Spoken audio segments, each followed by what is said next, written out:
Hi, it's Kane Hodder. You're listening to Death Curse Society. Keep listening. Or don't fucking listen. I don't care.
Here we go again. Another Death Curse Society's Monday Maniacs. I'm Red Crank. I got Zigzag, and that's FaZe down there. What's up, guys? Hey!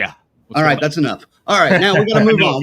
We've got guests tonight, so we got to move on quick and get all the random stuff at the. We'll do that at the end because we do have a few things that we want to chat about here in a little bit. But before we move on and get our guests in here, let's thank all of our members, our final girls and guys. Christy, also happy birthday, Christy. C-Phase, Lorena Phase, happy Mother's Day, Lorena, and all the other mothers out there. BD Mags, Alex, Robert, Tyrone, what up, dog? Tyrone.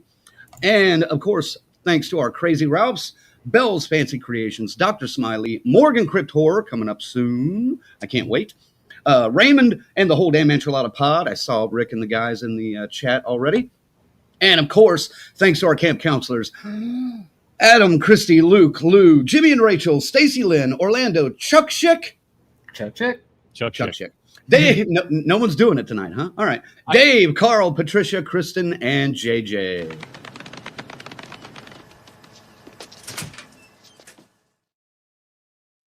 Thank you. That's right. Thank you to all of our members. And happy birthday to a few other people. Rick had a birthday this week. Christy had a birthday. Happy birthday, Christy. The twins, all the twins, both sets of twins had birthdays, which is crazy. I am sorry, Blagrave family. Good Lord. But happy birthday to everybody. If I missed anybody, I'm sorry. Also, happy Mother's Day to all the mothers out there. We have a couple of mothers that are joining us tonight as well. One semi-new. If you want to become a member and support DCS, head on over to deathcursesociety.com. Check out the membership page. And, of course, thanks to our associate producer, C-Phase, down there in the bottom. He won't be in the bottom. Well, we're all going to be in the bottom here in just a little bit because we got a lot going on. So, how's ready to do this? Let's do this, man. Yeah, let's just do this. All right. Somebody As always, I'm sure this guest will have a lot to say, so we got to get him in here as quick as possible so we can let him go, man. Got to get him in quick and early and just let him do his thing. Of course, it's the writer-director of Jason Goes to Hell, along with many other things that you guys know and love. Secret Santa, of course, and the upcoming producer of Hearts of Darkness, the making of the Final Friday, which premiered in Glasgow a couple of months ago, getting ready to make its premiere domestically. Doesn't count. American premiere, that's the one. Doesn't count. America first. America first. Oh, no, we're not getting into that. We're not getting into that. This is what's not that. Not getting into that. Yeah. Anyway, here he is coming up, Mr. Adam Marcus. Hello, sir. Welcome to the show again. It's awesome. We got to get you a green jacket or something because like the Five Timers Club or something, you know? Right. I think so at this point. I prefer co-host when I'm here. You would definitely be one of the, this would be an exclusive club. We've only got a few guys that have been out here as much as you, but man, hell, we always appreciate you stopping by here. And I love being with you guys. You guys are amazing. It's this is always awesome. It really is. It really is. And look, you guys were, you guys have been not only supported what I've been doing, especially with the doc, but you guys were incredible support even when we hit the the snafus with the doc that actually could make their own doc. Of course, So thank God for you guys and Stacy and Chris at C&V. Like the people, you guys are the ones who saved me. Like truly, like you're the ones who had my back, and it's kind of amazing. Like I consider you part of the team. Appreciate that, and that's We an definitely accurate appreciate read in my opinion, because we're all in this for the same goal. I think Absolutely, absolutely, yep. Let's bring in another guest. We've got a full lineup. If you can't tell, because everyone's camera is small tonight, so we got a full room. Actress, writer, producer, all around support system for this crazy man up on top, Miss Debra Sullivan. Hello, welcome to the show. First time. I First know. time. I'm a virgin. Yeah. Well. Well, Not after Mother's Day. I don't think anyone's a virgin after Mother's Day, but that's Virgin to this show. How's that? Oh, okay. And And but thanks for joining us, of course.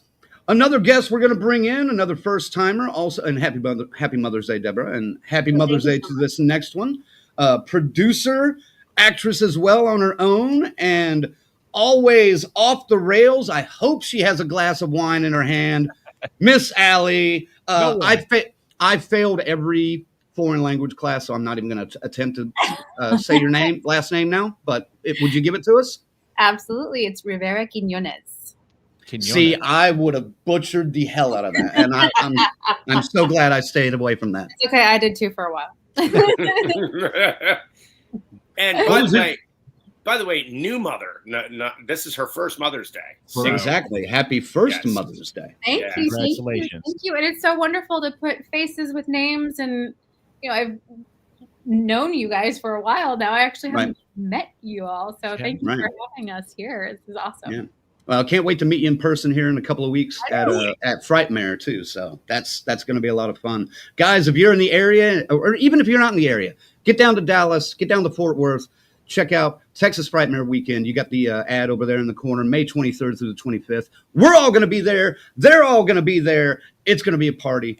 And finally, last but not least, let me bring in, it looks like he's watching some ball game or yelling at maybe one of his kids. Yes. I don't know. Hold on. He's directing. He's directing. Maybe that's it. Yeah. He's the director of the upcoming Hearts of Darkness documentary coming to Texas here in a couple of weeks, Mr. Michael Felsher. That's disgusting. I'm not pulling that out. No. I got a podcast to do. They're going to... Hey. Hey, guys. Oh, hey. Hey. Do we How need you to go, doing? do we need to go full on you so we can see what the hell you're talking about? No. Oh, off to a great start here. This is wonderful. That's how we roll. I can already tell. Yeah, it's wonderful. I can already tell this one's going to go off the rails like a lot of these things. So I can't wait. You've quadrupled the rails. So. You quadrupled the rails, yes. Well, let me start with this. Adam, you guys debuted and Deborah, you can jump in on this as well. You debuted the film in March at the Glasgow Fright Fest. Yep. And from all accounts, it went over like a smash hit. What were some of the fan reactions and critical responses so far from that screening alone? Well, what was crazy about it was that when we got down there, when we were actually in the theater, Alan Jones, the critic from the Alan Jones from London, who also is one of the four guys that runs the festival, had said to me, he's like, look, darling, he always calls me darling. He's like, darling, it's a documentary, so on paper we've sold out, but it's a documentary, darling. So he's walking me to the theater, trying to make sure that my expectations are low, and I'm like, Alan, if there's 50 people in there that want to see the movie, that's great. I'm thrilled. We walked in. There was not an empty seat, and there were people standing in the back. Nice. And Alan was like, "Oh dear, oh my," like he couldn't believe what he was looking at. So his response kind of told me what we were actually dealing with. And when we got in there, Michael and I had worked out a gag to play on the audience, because here's the thing: whenever you go to a genre festival, which Fright Fest is one of the top, the fans are there to see horror movies. Well, this isn't a horror movie. This is truly, it's a doc, but it's a comedy. And it's a really funny comedy. Like it lands, it works. And the thing is, the same thing with Secret Santa. I always prep an audience for, hey, guys, there's going to be jokes and you're allowed to laugh. Like you don't be afraid to have a response. So Michael and I had set up that Michael would write Alan an email to introduce the fest, but somehow he had sent it incorrectly to me. And really the letter was almost a warning to Alan to not let me take over the goddamn festival and make it all about my genius. And basically talk about my drug problems and how I tried to get him to help me bury a body on last year's Yom Kippur. And it ended up just being an oversized garden gnome that I'd run over with my car. But I was too high on meth to know the difference. So this was sort of the thing. But I read it to the audience as though it was going to be this glowing thing from the director to all of these people. And I read it with a totally straight face, right? The audience lost it, right? So we had this great rolling laughter going on. And then, of course, at the end of the piece, Michael wrote like a beautiful thing about the movie and about our working relationship. And it was all good. It basically lies. Yeah, so, that part was a lie. Yeah, that was the bullshit. So I did the bit and the audience responded. And I was like, look, everybody just have a great time. By the way, it wasn't just Deb and I. It was also Declan Boyle was down there, and Declan is sort of the effects supervisor of this movie. He did all the title design and the lower thirds, and he's just he's a genius, truly. If you've seen Evil Dead Rises, you've seen a ton of his work. And by the way, a ton of things that you think are practical effects in that movie are not. They're his. Okay. He blew me away. By the way, much like you guys, this guy showed up. He showed up without us asking. He came in and handed us title design. Like, just gave it to us. Like, literally gifted us. Like, wrote me and was like, look, I really love your movie and I love what you're doing and I want to give something to the movie. If you guys want to use it, great. If you don't, I totally understand. I was like, oh my God. And I looked at this title design. I was like, this is incredible. It was totally wrong for the kind of movie we were making, but it was brilliant. So I went back. I said, hey, it's great. It's just the wrong thing. By the way, you will see those titles on the DVD of the movie, or the Blu-ray of the movie. You will see those titles because they're on the extra features. But I was like, look, it's not the movie Michael is making. Michael's making this kind of movie. So I told him, and he's like, okay, no problem. I'll redo them. I'm like, well, okay, if you want to, yeah, that'd be great. But, he's like, no, I want to. Okay. He comes back with a second thing of titles. They're also wrong. So I'm like, look, Declan, if you want to do this, we should just get on a Zoom together and talk. Like, let's meet and we'll talk and So I get on a Zoom with this dude and I tell him what I want to do. And sorry, I'm diverging for a moment, but it's a really good story. And he was there to support the film for a good reason. We knew what we signed up for when we invited you in. So you totally did. So yes, exactly. I was very shy, doesn't like to talk much. You guys are going to have to coax it out of him. Push. Anyway. So I said, let's get on Zoom. And Michael and I discussed everything we wanted to do and what we had a very secure vision of how this movie was going to play. And I said, I'm going to send you I'll send you some clips from YouTube of titles that we love. And a lot of it was like Saul Bass stuff. So really graphic, really punchy and fun. And that was the thing. Like, we want the movie to open fun. We're trying to give people a comedy. So he looks at all the stuff I sent, and I sent a ton of stuff. At the end of it, I threw in the titles from Catch Me If You Can. Now, if you've seen that movie, the titles in that are fully animated. They're like top 10 title designs of all time. Yeah. He gets back on Zoom with me. He goes, I really like the Catch Me If You Can titles. I was like, yeah, I like him too. He goes, yeah, I want to do that. I was like, you want to what? I was like, broski, you don't have to do that much work. Like, that's crazy. That'll take you a year. He's like, oh, no. I'll just work on it between jobs. And I was like, Declan, do you do this for a living? And he was like, well, kinda. I said, oh, dude, well, you got to send me your reel like you do. He says, yeah, I do VFX mostly. I was like, well, send me your stuff. Like, let me take a look. He goes, all right, I'll send you my reel. I haven't updated it the last few months. I mean, forgive me. Most of it's going to be from Evil Dead Rises. I was like, what? It's going to be from what now, Declan? He sent me the reel, and that's when I saw like what this guy does. I expected we were going to wait at least a few months to get these titles. And we were in editing. We were doing everything we need to do. We were, getting music together. And Michael had actually sent Declan the music that would go along with the titles. Like, we knew what we were doing, right? Nice. Guys, it was 6 days later we got the titles.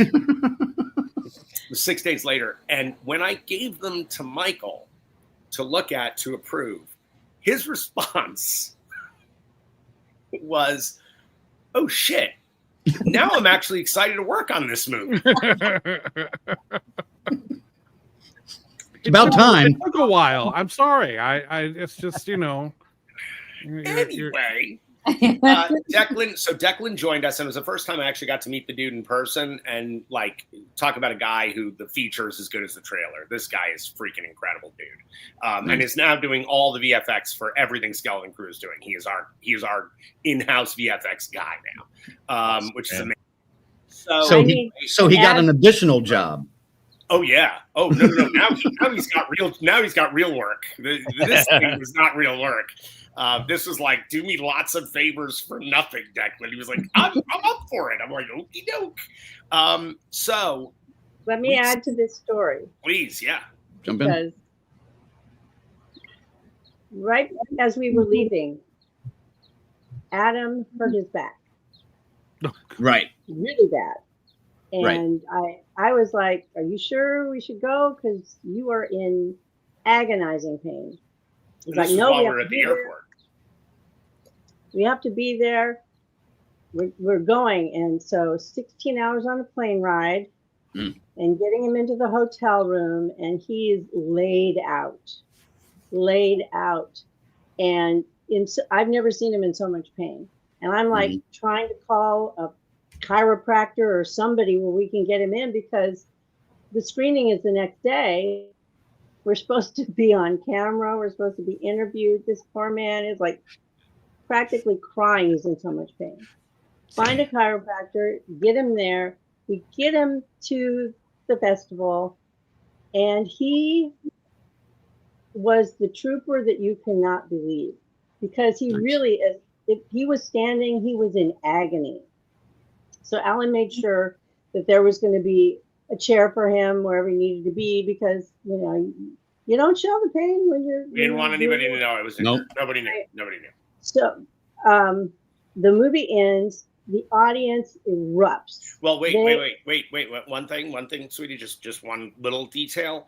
Yes. Just as the movie started, when we sat down right after the bit that Michael and I had set up, right after the movie started, we sat down in the theater. And I was, again, I am in agony so much. I'm gritting my teeth, like, great to be here. About 4 seconds in, the first piece of comedy lands. The entire audience erupted in laughter. I turned to Deb. I was like, got him. And then I slowly drifted out of the theater so I could go sit at the bar with my legs at a position where I wasn't in screaming agony. So Deb and Declan sat in for the movie. So now you can tell them like what happened. And now I can, okay. Yeah. So yes, Declan and I sit in for the whole movie, and it's just thrilling because the audience reaction, they are going crazy. They're laughing, they're screaming, they're doing all the things you want them to do. And then afterwards, we had a little Q&A for with Alan, the three of us. And Adam was like, "Oh, okay, good, let's go." I gotta go back to the hotel room and lay down. And Alan goes, "Oh no, darling. People want to meet you. They want to talk to you." So for 45 minutes, this man in screaming agony met with every fan that wanted his autograph, that wanted to take a picture, that wanted to tell him how great he was. So I just have to let the world know that this man is a friggin' trooper. He's the best. He's the best. You're awesome, sweetie. Ultimately, the movie could not have played better, and what's been really extraordinary, the reviews that we got out of the festival were fantastic. All of them, like, we did not read one bad thing. But it wasn't just that. Since the 4K has come out, right? Since that 4K has come out, there have been a bunch of YouTube videos online of people reviewing Jason Goes to Hell again, right? And by the way, talk about, like, finally, oh, for the love of God, finally people like, wait a minute, this is good. I'm like, oh, Jesus Christ. So people are rediscovering the movie in a beautiful way. Well, if you look at the comments section on these things, you know, I'm used to, like, looking at the comments and people going like, what are you, drunk? You know, that kind of stuff. But no, we've gotten comments in the comment sections on these YouTube videos of people from Glasgow going, saw the documentary in Glasgow. It was bloody brilliant. Can't wait to watch it again. Mm. So when the audience is loving it, look, it's great to get critics, and that helps get other people wanting to look at stuff. That's awesome. But for me, it's when, you know, the rank and file Jason Goes to Hell lover and the person who put their money behind this movie, or the person who's just a casual viewer, the number of people who came up to Deb and I after the film and said, we've never seen the film, but we're going to watch it now. And I'm like, wow, you are a trooper. Like, you came to a 2-hour documentary about a movie you haven't seen? You're amazing. Yes. I didn't know that part of it. Oh, yeah. Oh, yeah. Wow. I can't imagine what that would be like. Because, I mean, you're just going to sit there and watch the documentary going, and what happens in the movie? And then what? And then jumps to the what now? And then homoerotic shaving? What? What's with the girl in the pink dress and the girl in the pink dress and the what?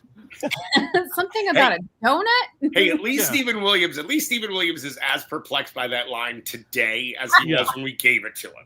I saw something about that. Williams. Like, I don't even know what that means. Yeah. Well, I mean, it's so obvious.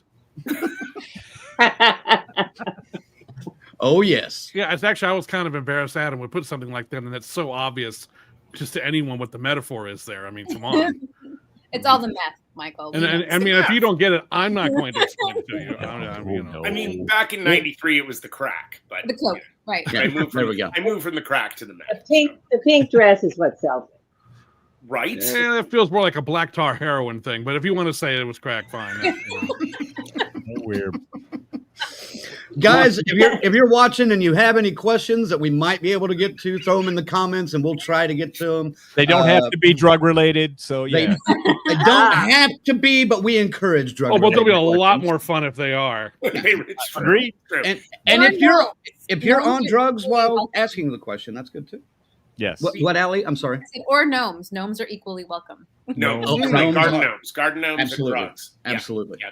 We consider ourselves able to do podcasts about this movie or Breaking Bad as a series. Either one is fine. Right. Oh man, you just made Faze fall more in love with you guys. Like that's his shit. He's been trying to get me to watch this show for like 2.5 years now. And you haven't yet? Watched it yet? I'm getting ready to. I'm wrapping up the X-Files, and then that's my next binge. Well, if you're wrapping up the X-Files, prepare to be disappointed. But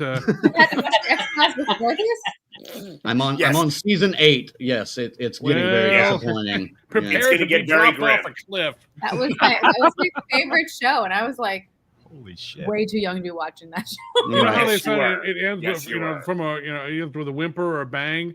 This ends with a fart. Oh boy. Yeah. It's not great. Not good. It's not great. Not even a bang of a fart, just more of a whimper. No, just more of a purr. That's just it. That's just really all this. It's one of the, like, they should have advertised it. Not since Lost will you be this disappointed. Coming on Fox, the series conclusion to the X-Files. We're sorry. Fair enough. Well, I'll explore that later on. I want to jump over to Allie for a second. Yeah. Because you were instrumental in the production of Hearts of Darkness, of course. You're listed as a producer, but also as a line producer. Can you explain what that is? Because that's one of those producer credits that I kind of understand, but I don't. Yeah, no. You can't explain it either? Okay. Yeah. He takes all the shit and somehow makes gold out of it. That's what a line producer does. Yeah, you got it. That's right. Okay. Yeah. All right. Look, here's the thing. There are so many different categories in that area. So under a line producer is usually a UPM, a unit production manager, and then a production coordinator. In the case of Hearts of Darkness, Allie got all three of those shoved into one job. Okay. Independent cinema at its best. Now the truth is, though, I have to, and I truly mean this. There is a very short list of producers that I've had that I go like that's a producer. Like that's actually what the job description is. I have to tell you, Allie is not among those. No, Allie is. Allie out. No, Allie.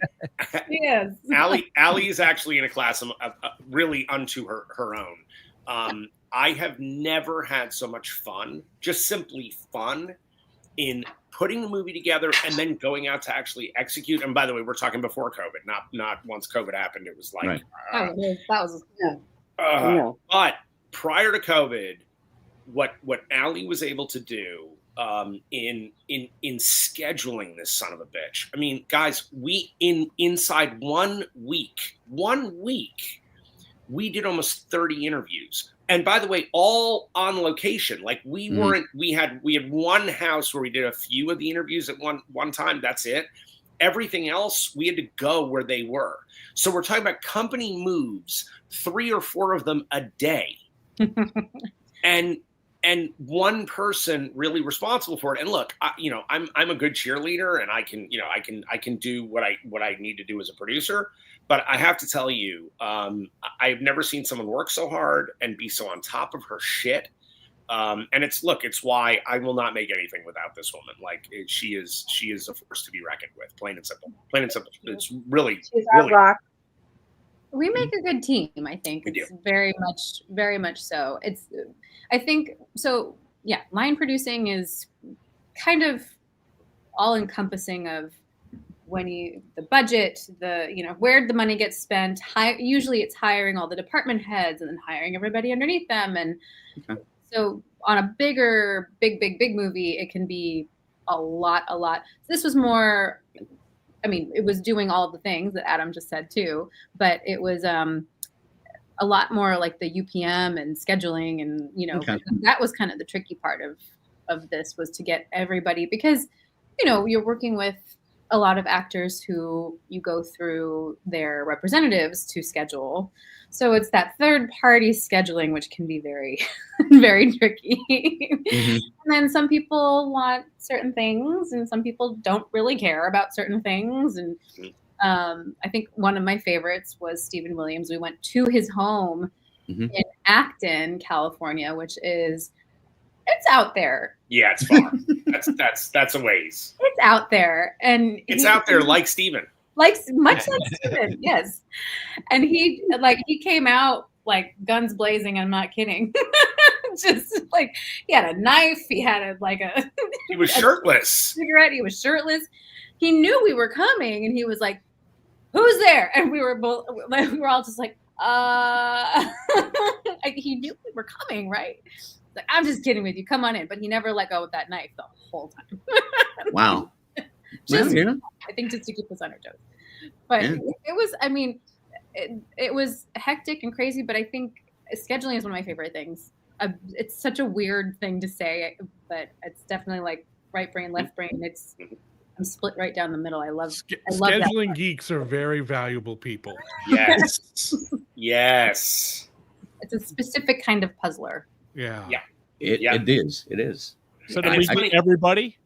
that was the only Stephen and Kane were the only 2 interviews I wasn't there for, right. Because I didn't want anybody to feel like they couldn't shit talk me. Like, I'm like, go for it. Like, and I told everybody that. Like, when I asked people to be in the movie, I'm like, listen, this is not a puff piece. I'm not here to make myself. I'm not here about my genius, Michael. It is simply. I want to tell the story of this movie. And if you didn't like me or you didn't like something I did, go for it. Have at it. What happened was both Stephen and Kane got so pissed off that I wasn't there. Yeah. That was it. I was like, all right, I guess I'm going to every interview. Have to be there. I know. Like, I think you were kind of like, all right, I don't have to do, I don't have to be on, for this part of it. And interestingly to see like what they would say and, but no. Couldn't get off that easy. I mean, based on all the interviews that I listened, everybody loves you. Everybody loves you. Nobody had anything poor to say about you. Like, I don't even know how you could. Until you didn't show up for Kane, and then he unleashed.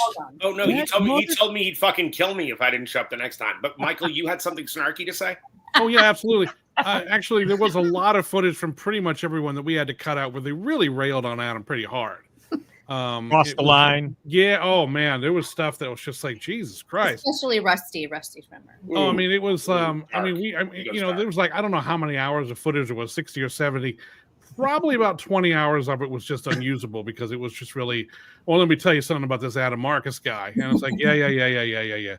And once they got through that, they found out a couple of nice things to say, and our editor Eric Beatner managed to gingerly go around all that. So it was fabulous, by the way. Yeah. It was really well. It was a deftly navigated edit. It really was. Well, that'll be the most popular section on the DVD. Oh, we don't have room for all that stuff. I mean, that's just that's, oh my God. By the way, Eric Beatner, who is my best friend since we were 14 years old. Who is now the editor of The Amazing Race. He's the lead editor on Amazing Race. He cut every Fear Factor episode. He's been nominated for the Emmy 9 times, never won. He's become the Susan Lucci of editors. But here's the thing. Eric busts my balls since we were 14. Like, this guy has never missed an opportunity to bust my balls. And still, he found a way to take all of the nastiness out of interviews about me. And that's kind of extraordinary. Yeah. Very nice. Very nice. Was a lot to cut, I'm sure. Ziggy, you were trying to ask a question a minute ago. It's difficult, but we're gonna get one. Did you get everybody you went after for this movie? Was everybody that participated? Who couldn't you get? Or are we waiting to see who we couldn't get? No. Because even the poster has the people that are that are in the movie. There's a lot of people on that poster, which is right behind me, by the way. Mm-hmm. Fantastic. What we went after Carrie Keegan. That didn't work out. And by the way, I don't want anybody thinking like there's still bad blood between Adam and Kate. It's all bullshit. We put all that to bed. We're both like we were children. It's okay. We're cool. So nothing there. We asked Sean Cunningham and Aaron Gray to both be there. We never got a response from either of them. And truly, we asked Sean 6 different occasions. So, and that, by the way, that came from Peter Brackey. That was not like me going like, "Hey, Sean, No. This was Peter, Peter who has, a decent relationship with Sean. He wouldn't even respond. So, and, fair enough. Like, you don't want to talk about it? Cool. That's fine. But, we wanted to play fair with everybody. Look, Michael was very specific about that, about like, we're not gonna go after anybody that I have a direct thing with. We're not going to go after them in the movie if they don't have a chance to defend themselves or talk about it. That said,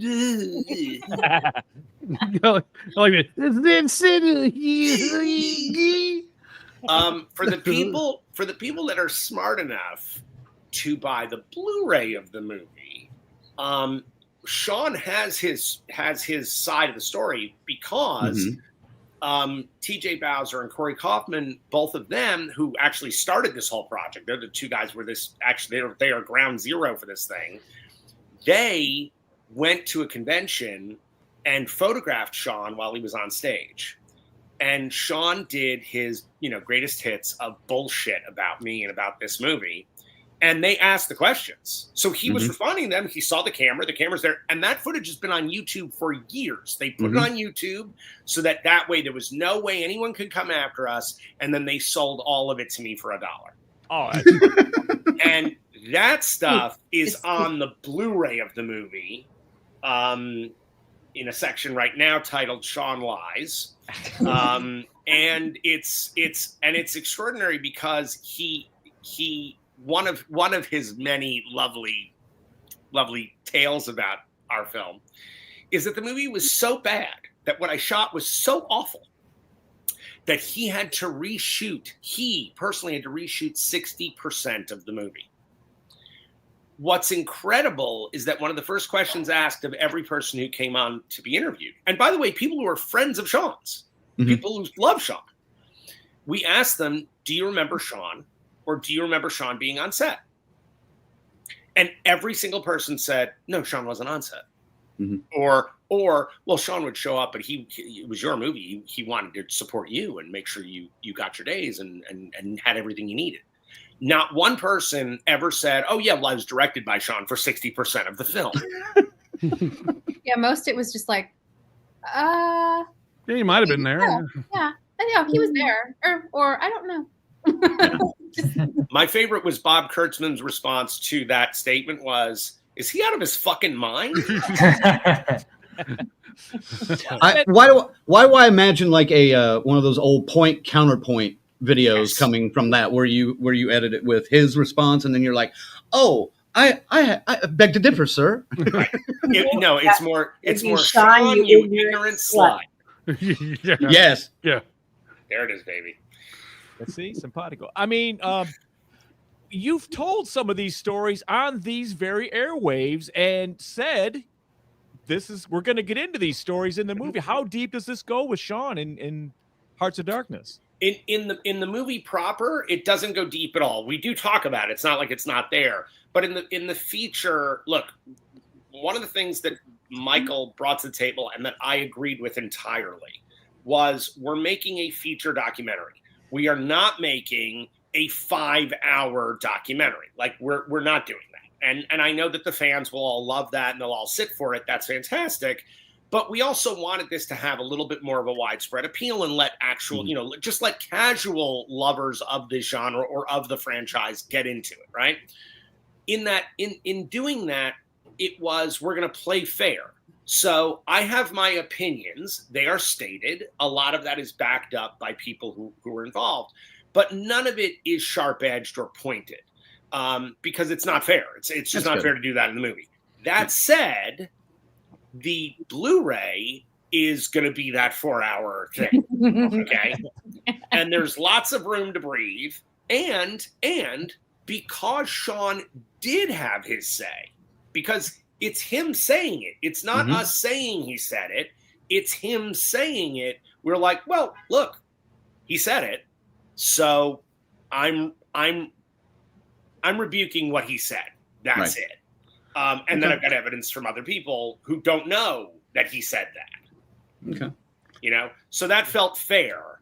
But again, we asked him over and over again. Yeah, Michael. And you can focus on it better in an extra like that because in the course of the documentary, you can only spend so much time on any one thing. Right. You want to keep things moving. And in order to address that, you're going to have to go negative. There really isn't a way around that.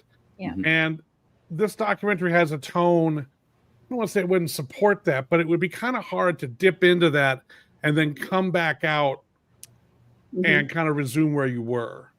And it also felt kind of like, is this really germane to the overall story that we're trying to tell with this documentary?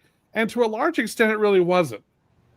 Because at the end of the day, the whole thing is really just about, at the end of the day, a first-time filmmaker getting to make essentially a dream project and all the trials and tribulations and pitfalls and successes that come with that.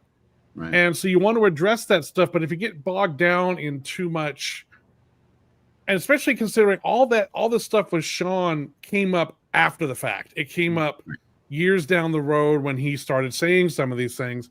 It's like that doesn't really speak to what the experience of making the movie was like. Okay. So you have to find a happy balance to put that stuff in there, and that's what's great about having special features on a Blu-ray is that you can really go in and do deep dive on specific things that really wouldn't have fit within the course of a feature-length documentary. Yeah, that's one of my favorite stories from Adam when he was here. Was some of these things were being said in public, and one time Kane Hodder was in earshot and kind of gave him the. Mm-hmm. What the hell are you talking about? You actually witness it in the footage that I'm talking about. Yeah. It's on that. It's on that footage. Yeah. And the bad thing also is a lot of the problem is some of what Sean said got disseminated on other websites and other critiques and stories about the movie. It spreads like a fungus, and so it's like, well, now that's kind of a problem. It's one thing if one guy's shouting into the wind. It's one thing if everybody else picks that up as if it's fact. Because I don't know if you know this about the internet. Sometimes you can put something out there that's not necessarily true, and it can get disseminated to such a point that people actually believe it is true. And it's like telephone too. Like the thing that was said ends up not being the thing that was changes over time. Yeah. So it's an unfortunate situation. I think this documentary is going to go a long way to kicking that in the balls forever and being done with it, because again, no one backs up that opinion. I'm going to say his opinion or his memories of anything. They just don't back it up. No one does. Well, Michael, I want to come over to you in a second and piggyback off of what something you mentioned about special features on Blu-rays, but just a couple of quick follow-ups for Adam on this. The post behind you, is that going to be available at Texas Frightmare? Sure is. Okay. Excellent. We're the one that's going to be available is not going to be this size. It's going to be the kind of the 11 by 17s. I know. But what? No. But what we're going to do is I'm going to take pre-orders for anybody who wants the big one, and I'll sign them and send them. So because literally just carrying that much to Texas. Yeah. I mean, sure. It's becoming curious the amount of crap we're bringing. Rick, we're gonna have to get on the same page, brother. I'll get a hold of you. Don't worry. Hey, by the way, there is one other thing about this, though, to what Michael was saying, and it's actually, and it's funny. I have not spoken about this anywhere publicly, but it did happen. So you guys and I have talked about, when Jason Goes to Hell started to get the real hate, because when it first came out, that's not when the hate happened. It's when this douche on YouTube put out the video, how New Line ruined the Friday the 13th franchise. And is that how he sounds? It's exactly how he sounds. It's exactly how he sounds. Because I'm saying that sounds. It really sounds like a douche. It really does. He is like a living, walking douche. Just anyway. Don't ever do that again. We don't need the sound effects to go along with that. I don't need that in my life. But you do now, because now if you ever hear that guy's voice again, you're gonna think what I just did. New Line ruined the franchise. I will stay inside your gray matter. I will. Oh, you've already taken up residence there. Dude, seriously. Late now. So there is a channel on YouTube that I'm a fan of called whatculture.com, and they actually they come out of Ireland, right? That's where their base is, and they basically make little mini docs or lists. They do a lot of lists, like the top 10 worst horror movies, the top 10 coolest special effects, the top 10, these kind of things. So they've got a What Culture and then a What Culture horror. Well, I love these guys, yet every chance they could take, they would take a pot shot at Jason Goes to Hell, which is fine. Fair game, get it. There's somebody in their offices who just hates my movie, and they would take these shots. No problem. Until they echoed this comment about 60% of the movie being reshot by Sean Cunningham, and they said those words. And I lost my shit. I called Michael. Michael watched the video and then made a copy of the video, pulled it off YouTube, so I had it. I wrote to these guys. I found a way to get to them directly. I wrote to them and I said, guys, look, I am a huge fan of what you do, even though you never find a moment not to take a pot shot at me. I got it. When it's opinion, we're great. What you stated in the video, blah, blah, blah, blah, blah, you stated as fact. Now I got a lawsuit, dudes. So you better figure out what you're going to do, because if this thing is up tomorrow, I'm getting my lawyer and we're going to sue your ass. That's it. So done. Like, I'm done. I'm done being nice about this. They pulled that video off in 30 minutes. It was gone. It's never shown itself again. Now, by the way, here's what's incredible. That channel turned up the heat on their hatred of Jason Goes to Hell from that point forward. Every negative list included Jason Goes to Hell. I mean, every single one. Until this year. Oh, geez. They did a video of the top 10 sequels that need a second chance. And Jason Goes to Hell was number 3. And I was like, wait a minute, what? And they called the movie brilliant and ahead of its time. I was like, what is happening? Like, what? Yeah. You took some of your meth. They might have had the meth. It's the meth. I gotta say, that's the angriest I think I've ever seen Adam during the time I've known him, because he literally called me up and he's like Al Pacino from Dick Tracy going, I want to know who these fucks are and why the hell they do that video. Michael, you gotta save that video. You gotta save that video right now and send it to me, because I'm gonna shove it so far up their ass. I'm like, Adam, all right, look, all right, I'll get the video. Just calm down, please. I just really. Why do I gotta be Al Pacino and Dick Tracy? Can it be Al Pacino in Heat? Like anything else? Anything else? Literally anything else? Dick Tracy it is. Tracy Like a does. big ass, something, He's got a great ass. Got a great ass. Hooah! You know, they cut out a subplot in that movie where he was addicted to coke, right? Yes, I do know that. Yeah, and it shows now when you watch the movie, it's like, oh yeah, now it makes sense. Yeah, I get it. Because he's so all over the map in that fucking movie. Well, maybe that'll be in Heat 2. I don't want a Heat 2. I didn't like Heat 1. I hated Heat. There's a Heat 2 coming. There's a Heat 2 coming. Yeah, there is. What is it going to be called? Mo Heat? Mo Heat. Mo Heat, Mo Coke. It's going to be a Spike Lee joint. Oh, It's a sequel. It's a sequel to Heat and Mo Better Blues. It's a. There you I'm go. so glad you said Spike Lee joint, because that ties into a question later. But Wow. Felsher. Wow. Yeah. Felsher. Yes. All right. You were brought in kind of midway through this project, correct?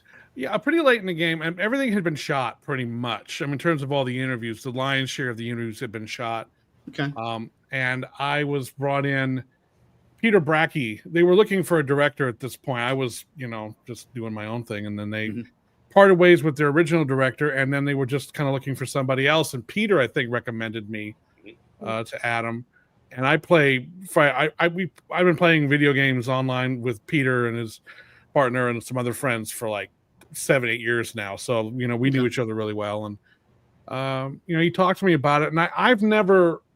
Most of my stuff is self-generated. I started, begin to finish the whole thing.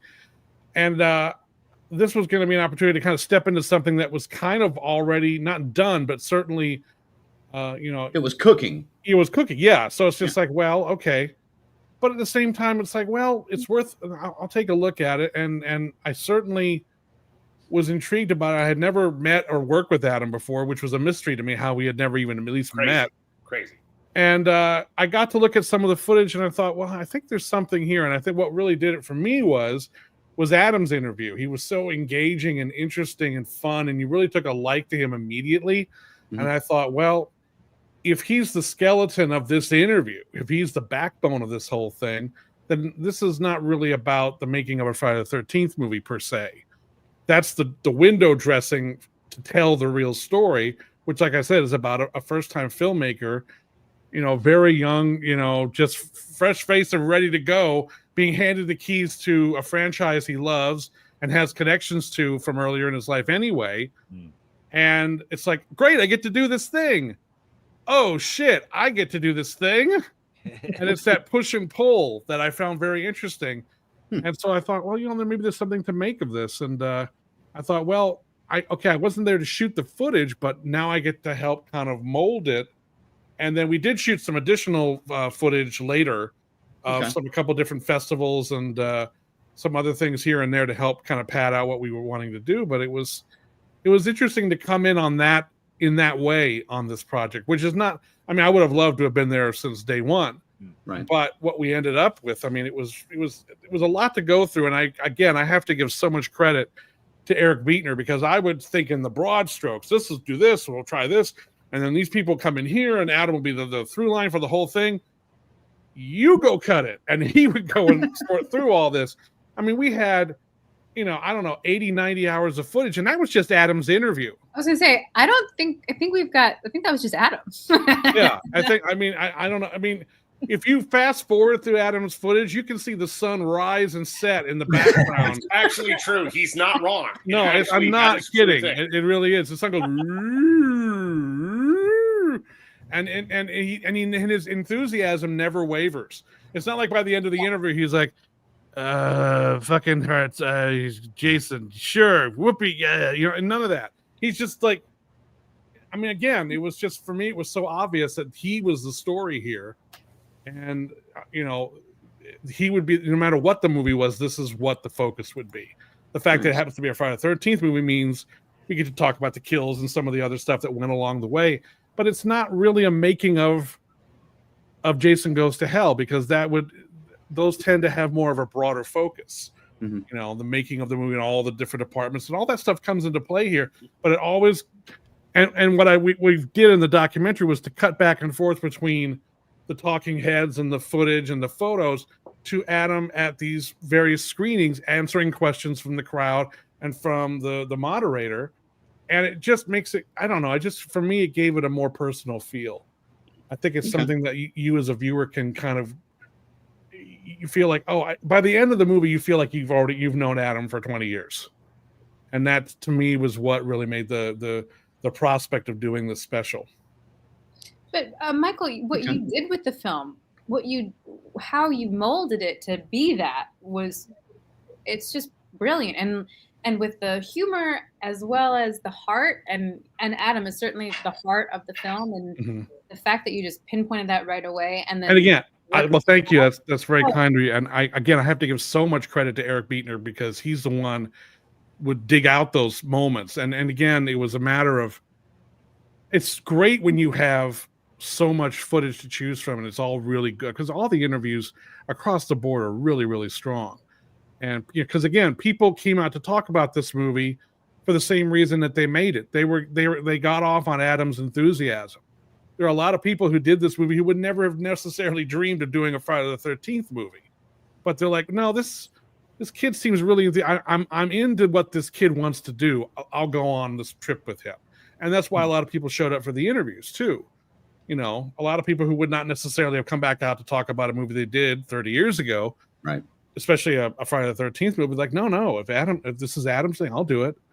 And you could just sense that. And that was, and so it was really just a matter of my overall directive, so to speak, was emphasize the humor, get serious when you need to, don't undercut that.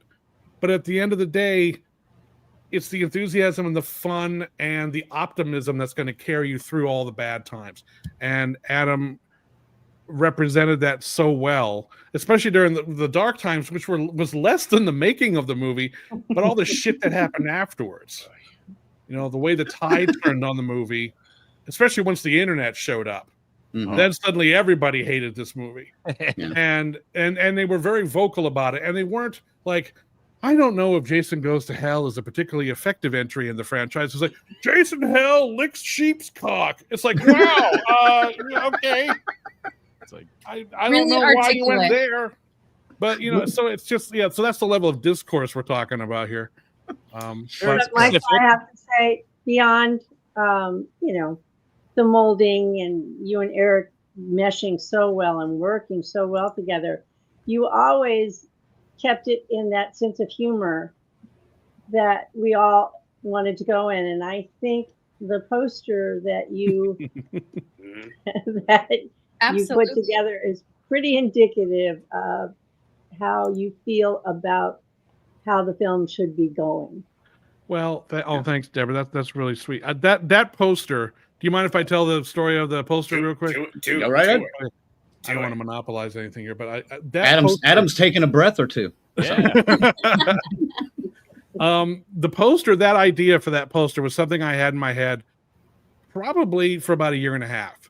because again, as the movie developed, it was like the key art they had with the glove and the chrome mask is really cool, but it's like it doesn't really represent the spirit of the doc that we're making now. That's not the fault of the artist at all. It's just the way it kind of evolved.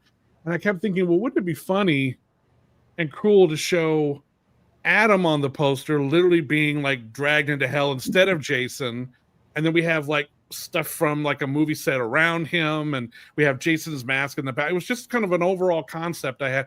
Now, in terms of me doing a drawing or something of it, forget it. My stick figures look like they walked out of Chernobyl. It's terrible. I'm no good at drawing at all.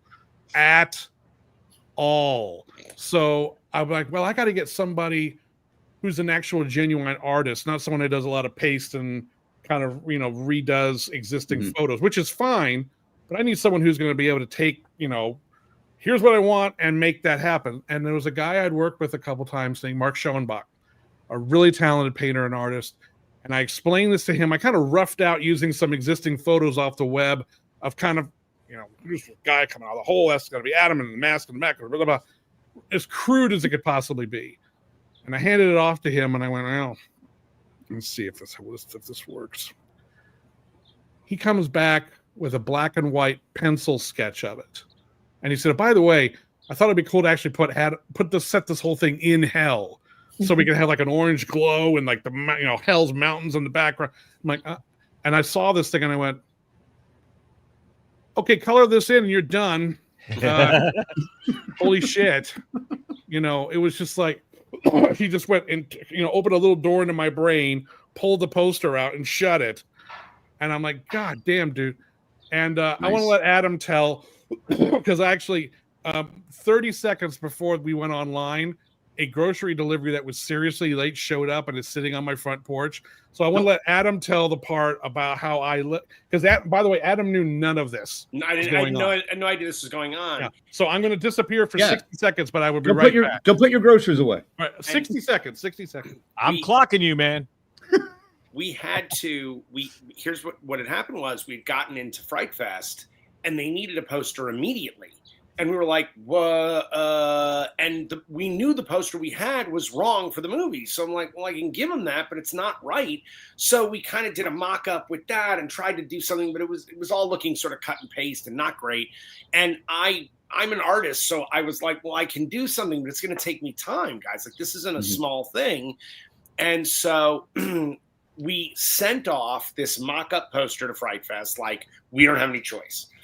And we were all a little embarrassed. Like, that's not the poster. Like, that's not what we want to put out there. I had to go with Debra down to Ecuador, to Cuenca, where my mom lives.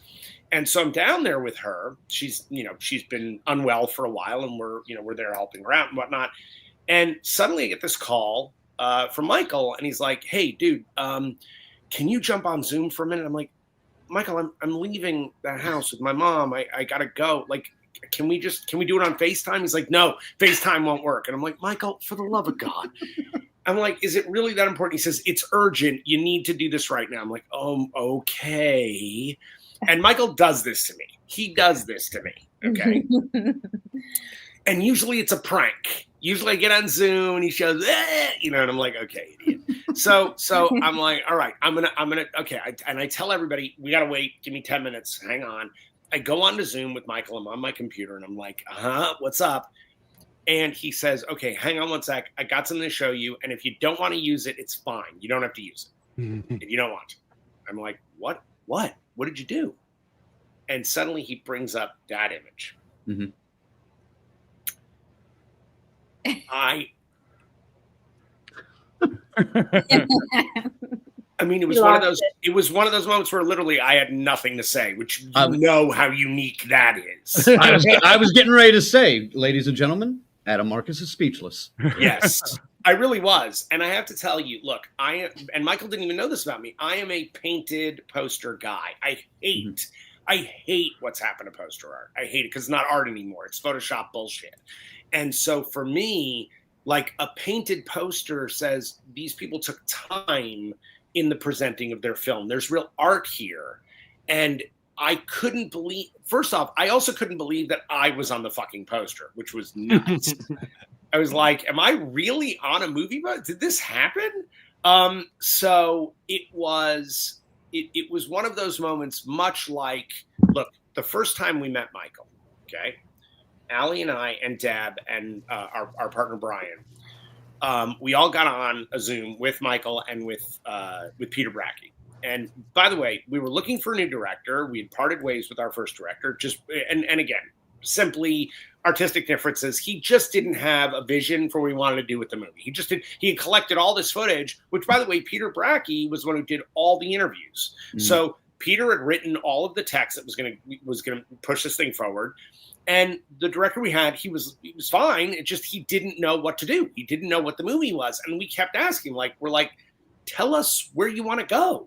Like, that's not my job. That's not Allie's job. That's not Debra's job. That's your job. Mm-hmm. You got to tell it. And I have an editor. I have a brilliant editor. Like, help. And he did not know what to do.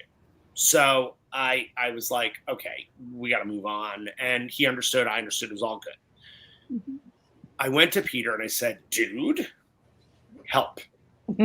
Because I need a director and I need him right now. Because, again, we were in trouble. And we were already a little over 2 years into the process. We had just started to get out of COVID. And I'm like, we got to finish this fucking thing. Like, I have got 1,000 people literally living in my colon now. It's got to be done. So Peter went out and he found 5 different directors that wanted to do the movie. 5 guys. But he said, he's like, here's the people. And he showed me, and it was great people, really interesting, had a list of credits, all this good stuff.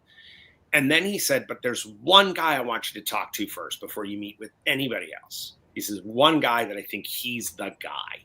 And I'm like, okay. And he tells me Michael's name. And I was like, well, I know Michael's work. Like, I know, yeah, sure. Does he do features? Yeah, like, this is the guy. I was like, okay, let's do this. Let's go. And we met with Michael and simply asked, what's the direction? Like, what do you want to do with the movie? What's the story you want to tell? And the first words out of Michael's mouth were, hey, have you seen a movie called Wolfman's Got Nards? And I just went, oh. Uh-huh. I was like, I love that movie. And by the way, that movie played back-to-back with Secret Santa at 2 festivals. Nice. So, like, I really love that. I think that's a beautiful movie. And I was like, yeah. He said, well, I want that feeling. I was like, oh, my God. And then he started to tell us, like, how you craft this. I'm telling you, no joke. I had fucking tears in my eyes. Allie and I kept looking at each other like, oh my God, thank God. Because we had literally been on a road for 2.5 years where we kept asking, but what's the movie? Mm-hmm. And we wouldn't get any answers. Like, they just weren't coming. And suddenly I had someone who wasn't just like spitballing ideas, who had a very direct line of the way he was going to do this. So we hired Michael that day. Like, it was over. I was like, that's it. You're it. I don't want to meet with anybody else. I'm good. This is the guy. I got it. And then after Michael had been hired, Michael said, hey, you guys should go look at the first day's receipts on the campaign for the movie. Okay. So we went. He contributed in the first hour of the campaign. 2.5 years earlier. I had no idea. And I was like, holy shit, you are actually putting your mouth where your money is. Look at that. Nice. Look at that. Yeah, in fact, I've got my hat and poster over here somewhere. And it's funny. Yes, you do, because I sent it to you. Yeah. And I remember getting it going, well, this documentary will probably never happen, but nice poster, whatever. Well, okay. All right. Thank God I'm not involved in making this thing. Oh, man. What a nightmare that must be. All right. On that, Debra, I want to ask you this, because Hearts of Darkness has been in the works for quite some time, no thanks to a little pandemic or whatever we had a few years back. Yeah. And a few other roadblocks. But was there ever a time that you witnessed, kind of behind the scenes, where you thought this was never going to happen? And was there a way that you kind of helped find any kind of determination to keep going, or what did you see behind that? You know what? No, never once did I think this was not going to happen. Everybody associated with it worked so hard and never gave up, but especially Adam and Allie. They were online. They were doing Off the Rails. They were giving updates. They were doing everything that we could. I was, Mail Central, sending out all the perks. My house, I don't even want to talk about it. It's like a fucking warehouse. But these guys never lost sight of it, and never once did I think, no, this is not going to happen. It's going to take whatever time it takes. Right. Unfortunately, all of which was out of our control, but we never stopped working on it. There wasn't a day that we weren't doing something to get this thing moving forward. And I have to say, the two of them, and then add Michael into that, the three of them, there's just not words to say how wonderful they are and how hard they worked and how much they care. How much they care about the people who donated, the fans, the actual movie. There's just so much love. God, I'm going to cry now. There's just so much love put into this and so much care that it comes out on the screen. It does. It comes out on the screen and people can feel it. It's not just that they're watching it and enjoying it. No, they're feeling it.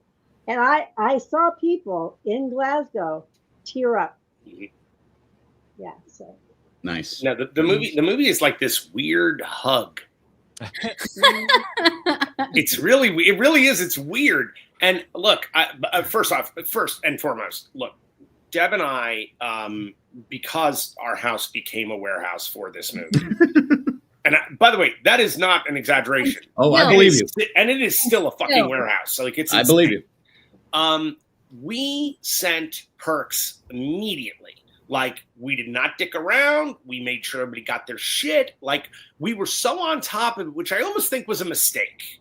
Because it came so quickly that then people are like, great, where's the movie? And I'm like, okay, guys, those of you who don't live in Los Angeles don't understand. COVID was not a month. It was not 6 months. It wasn't a year. We were in lockdown for 2.5 years. Yeah.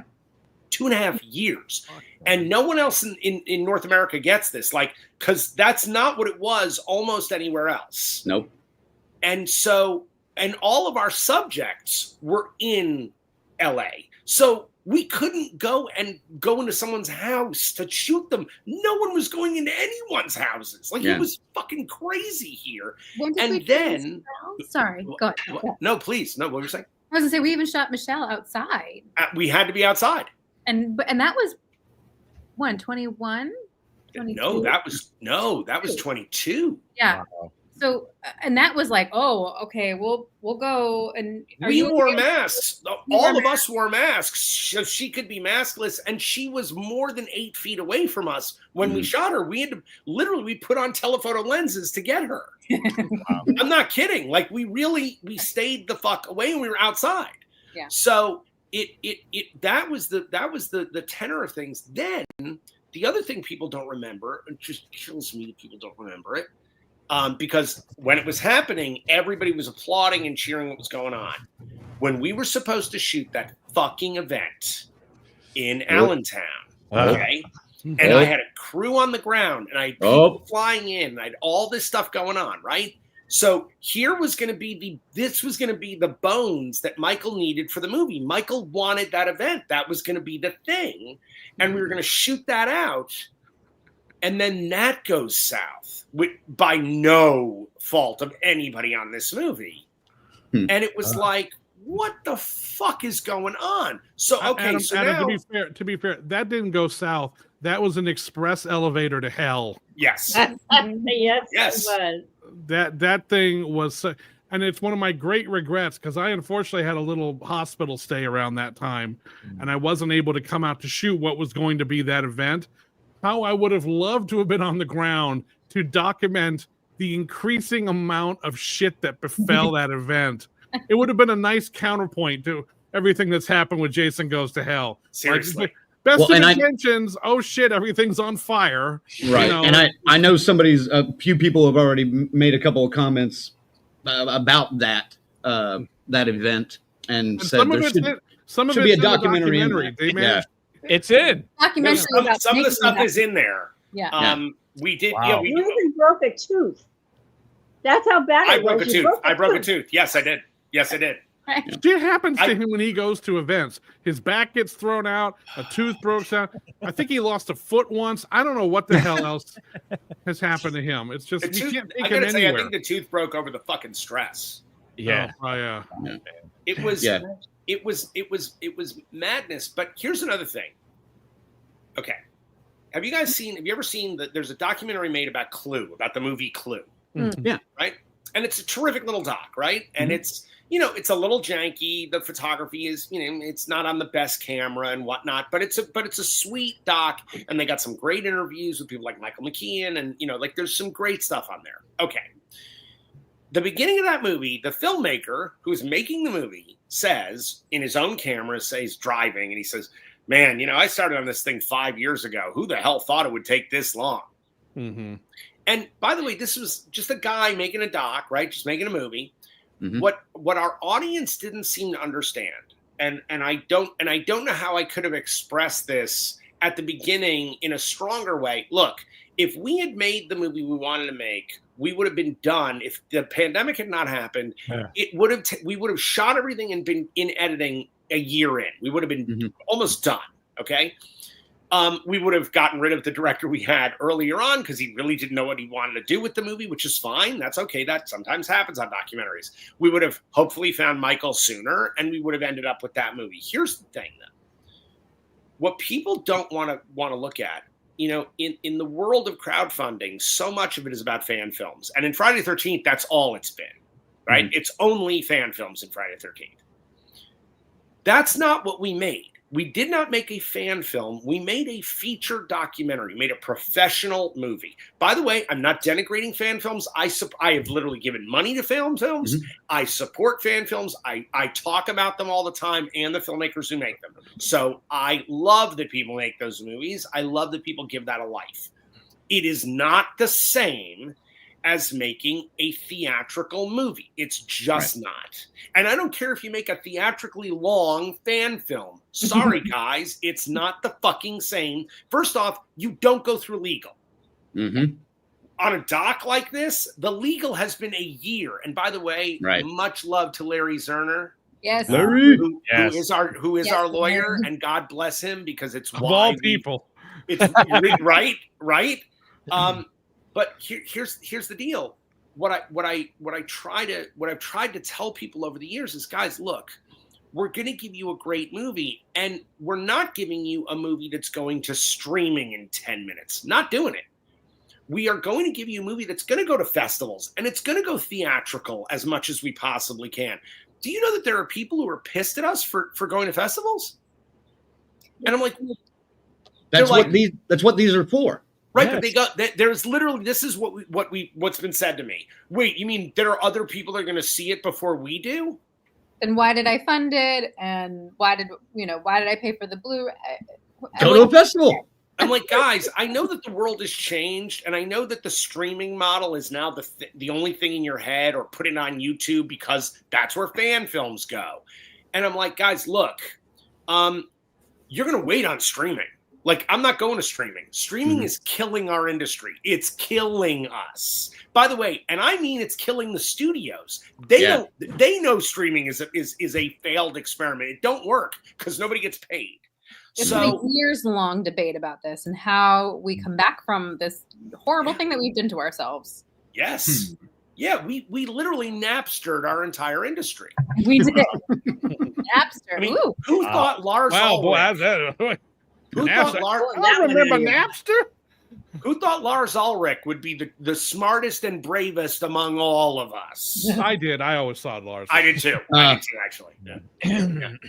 So look, we are in festivals, thank God, and the festivals have been, guys. We just got into Ravenheart in Oslo, Norway. They're showing the movie. We have it looks like we're going to be in Strasbourg. The movie is playing. We're playing like 7 festivals now, nice. and the requests keep coming in. By the way, there have even been people who are like, we don't need to see it. I just want Dublin Horrorthon in October. Mm-hmm. Which is one of my favorite festivals. It's extraordinary. So this is rolling out the way it should roll out. Right. We're doing theatrical screenings in many places, including in Texas in a week and a half. And then it's going to physical media. And it is going to Blu-ray. And it is an incredible fucking Blu-ray package. And when it ends up streaming, you're not going to be able to get all the extras. That's not going to be available. We're not doing that. The streaming is going to be the feature. God bless. Anyone who wants to watch it that way, awesome. Go for it. But the truth is, anybody who is a Friday completist, anybody who loves this genre and loves these movies, the way you're going to want to see it is that Blu-ray. And by the way, everyone who contributed to the campaign and bought a Blu-ray early, because the Blu-ray's gone, like you can't buy it anymore on the Indiegogo site. That's gone. Right. The people who did that, they're getting the Blu-ray at such a discount, it's redonkulous. And they're going to get their Blu-ray first. They're going to get it before the audience gets it. Before anybody else gets to get it, they're going to have it first. So they get. Ooh, that means I'm getting it early too. Yes, you do. In fact, I better be the 3rd person who gets it mailed out to them. All right, Michael, I'll see what I can do. And the film that you're getting on this Blu-ray, it's like when you buy the box set, you're just getting the one, right? So it's all complete, and so price-wise, you're getting the whole shebang for pretty good deal. And what I think is still needs to be said is, or at least put out there, is that everyone's name is in the credit. You all made this movie, and you should be so proud. I mean, we are so proud that we all did this as a team here, and stretching from all over the world. And it's so cool. And your name is on the big screen on all these festivals. It's a dream for any filmmaker to get to all these big festivals, right? So it's very, and a lot of these festivals, you can't have released any physical media. You can't have released it on streaming or even, get on. So a lot of that I think needs to be reiterated, because if you're not in this constantly, if you're not doing this a lot, then you don't really know that maybe. But, I think it's important to keep putting that out there, because it's cool. Very cool. And by the way, the end credits to this thing are longer than Avengers Endgame's credits. Yes. Yes. An end credit scene, like maybe Declan can do something fun. What's the runtime on the end credits? Oh, dude, it's like 7 minutes. It's a while. I'm not kidding around. And by the way, do you remember the movie Life Force? Toby Hooper's movie Life Force? Yeah. Okay, if you rewatch that film, the largest credit sequence on that film is the Carpenters. Okay. The Carpenters go on for pages and pages and pages of people who built everything for that movie, because it was all, actually built, right? There was no digital. It was just there. That is dwarfed by the credits of this. I mean, it's like, I literally watched them. When I first saw our credits, I went back and watched Life Force and watched this, because I always remembered, like, this is an insane number of fucking Carpenters on this movie. And I'm telling you, it was like, that ain't nothing. That feels like the Friends opening title sequence now. It's just like, done. Okay, great. Yeah. Done. Yes. Ours we had almost 1,000 people who donated to this film, which is, I mean, huge. It's a lot of people to list. It's a lot of people to list, but it's so cool. We should have just had them roll by like 100 miles an hour. And we didn't do that shit. No. See if you can freeze frame the some great outtakes and footage that roll with that, so you can watch that with the credits, so you're not just entertained. Names going by all the time. Yeah, see if you can freeze frame your the credits to find your name. Right. You know, By the way, to Allie's point, right? I would say probably 95% of the people who contributed to this have not just been patient, but have been angels, have been so sweet. Mhm. The interaction is so positive. It's so good. It's awesome. There's about 5% of people who just want their fucking Blu-ray. And literally, and they say that to us. I mean, they actually say shit like that to us. they've been saying that for like 3 years. Right. And I gotta tell but I gotta tell you something. I don't want anybody thinking that I take that shit lightly. No. I will tell you, this movie, out of my entire career, and guys, I made a fucking Val Kilmer movie. This has been emotionally the hardest movie I've ever made. I'm not kidding around. Because I can't stand disappointing fans. Like, I can't fucking stand it. And by the way, you want to see me put my money where my mouth is, you look at what happened in Allentown. Like, I was like, we will put on a event for the people who traveled here. I am not letting people go home empty-handed. It's not going to happen. I don't care if Kane and I don't make $1 at this thing. We're doing this. And so when people are upset, like really upset, I have contacted every single person who has had a complaint or been upset and let me know or said it on Indiegogo or wherever. I have gone to each and every one of them personally and said, or written to them and said, look, and tried to explain what's gone down and how it's happened. And again, most of them have been wonderful and go like, hey man, I didn't know all that. I'm sorry. Right. Cool. We're cool. I get it. And there are some who don't react that way or just cut me off at the knees. And I'm like, okay, bye. But I have to tell you, it kills me. Like, it actually wounds me when we have not lived up to their expectations of us. And I just want to go, guys, this is movies. Like, you put money into a movie, and guess what? We made the movie. Like, we hit the finish line. You actually made it. Yes. How many Indiegogo and Kickstarter projects never go fucking anywhere? Exactly. I think that's what people are referencing to when they get to that point of like, well, I'm not seeing the physical media. I'm not seeing my perk that I paid for. Right. Where is it? This is like all the other ones. Don't be like all the other ones. That's kind of the feedback that we get for something like that. But I mean, to Adam's point, to Michael's point, it's a lot of times movies get funded, millions of dollars go in. Mm-hmm. Sometimes things get shot, but they never get made. They never get done. Sometimes it's just, I know Adam and Deb can speak to this too. Someone will buy your script and leave it on a shelf. It's basically Indiegogo and Kickstarter is basically movie gambling. Yeah. It's like you throw $20 down on the table. If you win, great. If not, what are you going to do? That's how it goes. You know, and I it's unfortunate because it should be a little bit more reliable than that. But to Adam's point about any film takes a long time, but documentaries sometimes can drag on forever. Like next year, I'm releasing my feature-length documentary on the making of Creepshow 2, which is a sequel to the documentary I did called Just Desserts many years ago. Right. I shot my first interview for the Creepshow 2 documentary 10 years ago. Jesus. With George Romero, who's no longer alive, unfortunately. And in fact, one other person I've shot since then has since passed away. And it's not because I didn't want to do the documentary. It's that other things come up. Other things, it's just like, and there's some people who aren't available, but I want to hold out. I mean, there's just always things that happen that kind of prevent you from either focusing on it or getting I got to keep the lights on this month. What can I do to, I need a job, something. And it's, which is one of the reasons I didn't announce the documentary for a long time, because I knew this was going to take a while. Right. But you say that was coming out next year sometime. I don't know when. I'm not going to announce a date, because if I announce a date, I'm not going to make it, and then I'm going to get yelled at.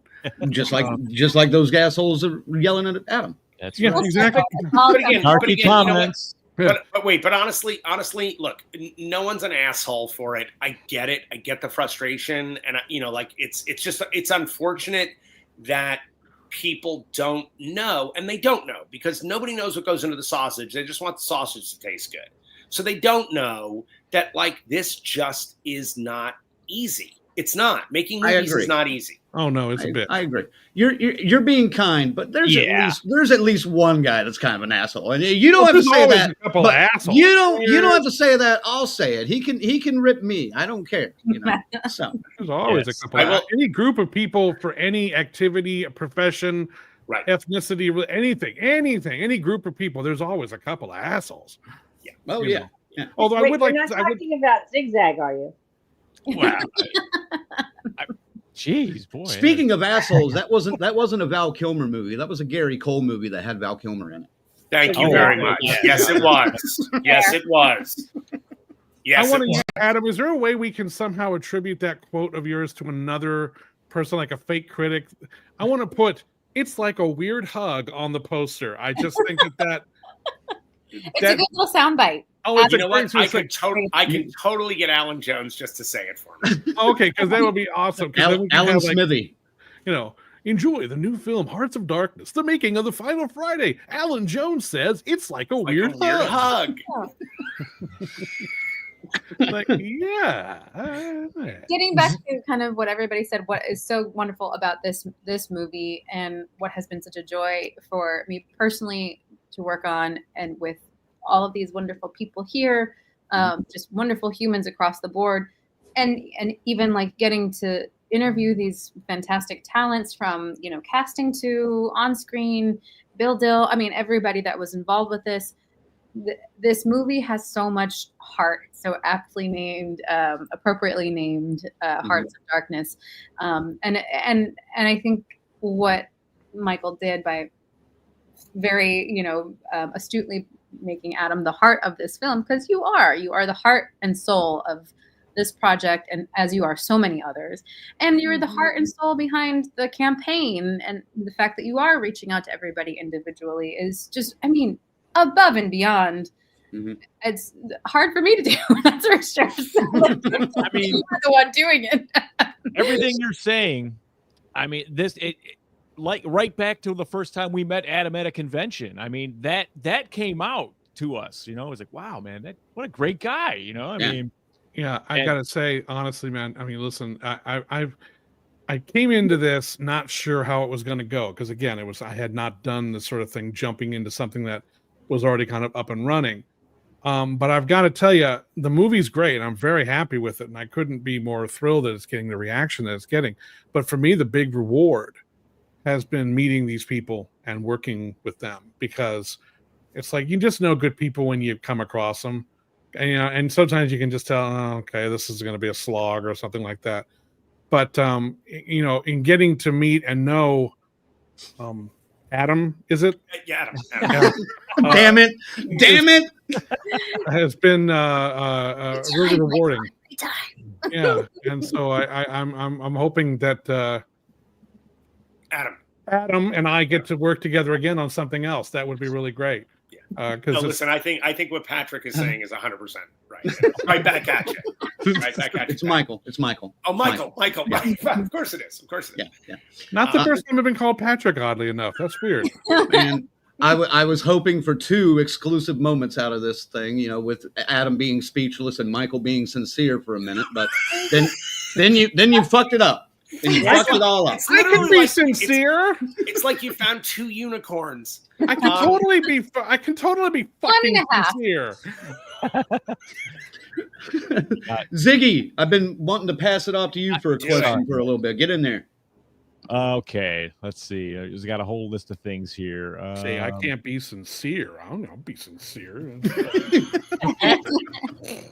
You're not on mute. You're not on mute, Michael. I know damn well I'm not on mute. He knows. All right. Jason Goes to Hell has seen a bit of comeuppance in recent years. Finally. And many Friday fans changing their opinions on the film, as we've passed on with more recent viewings. Why? What do you think has really changed? What is turning people your way now? What are they seeing? What are they getting that they were missing before? I think the change is that I think there are less and less people who are just, give me a guy in a hockey mask murdering teenagers and nothing else, and I won't take anything else, and I better get that. I know that guy. Right. We were just talking about him, weren't we? Yeah. You have an audience. You also have a huge audience where Jason Goes to Hell was one of their first.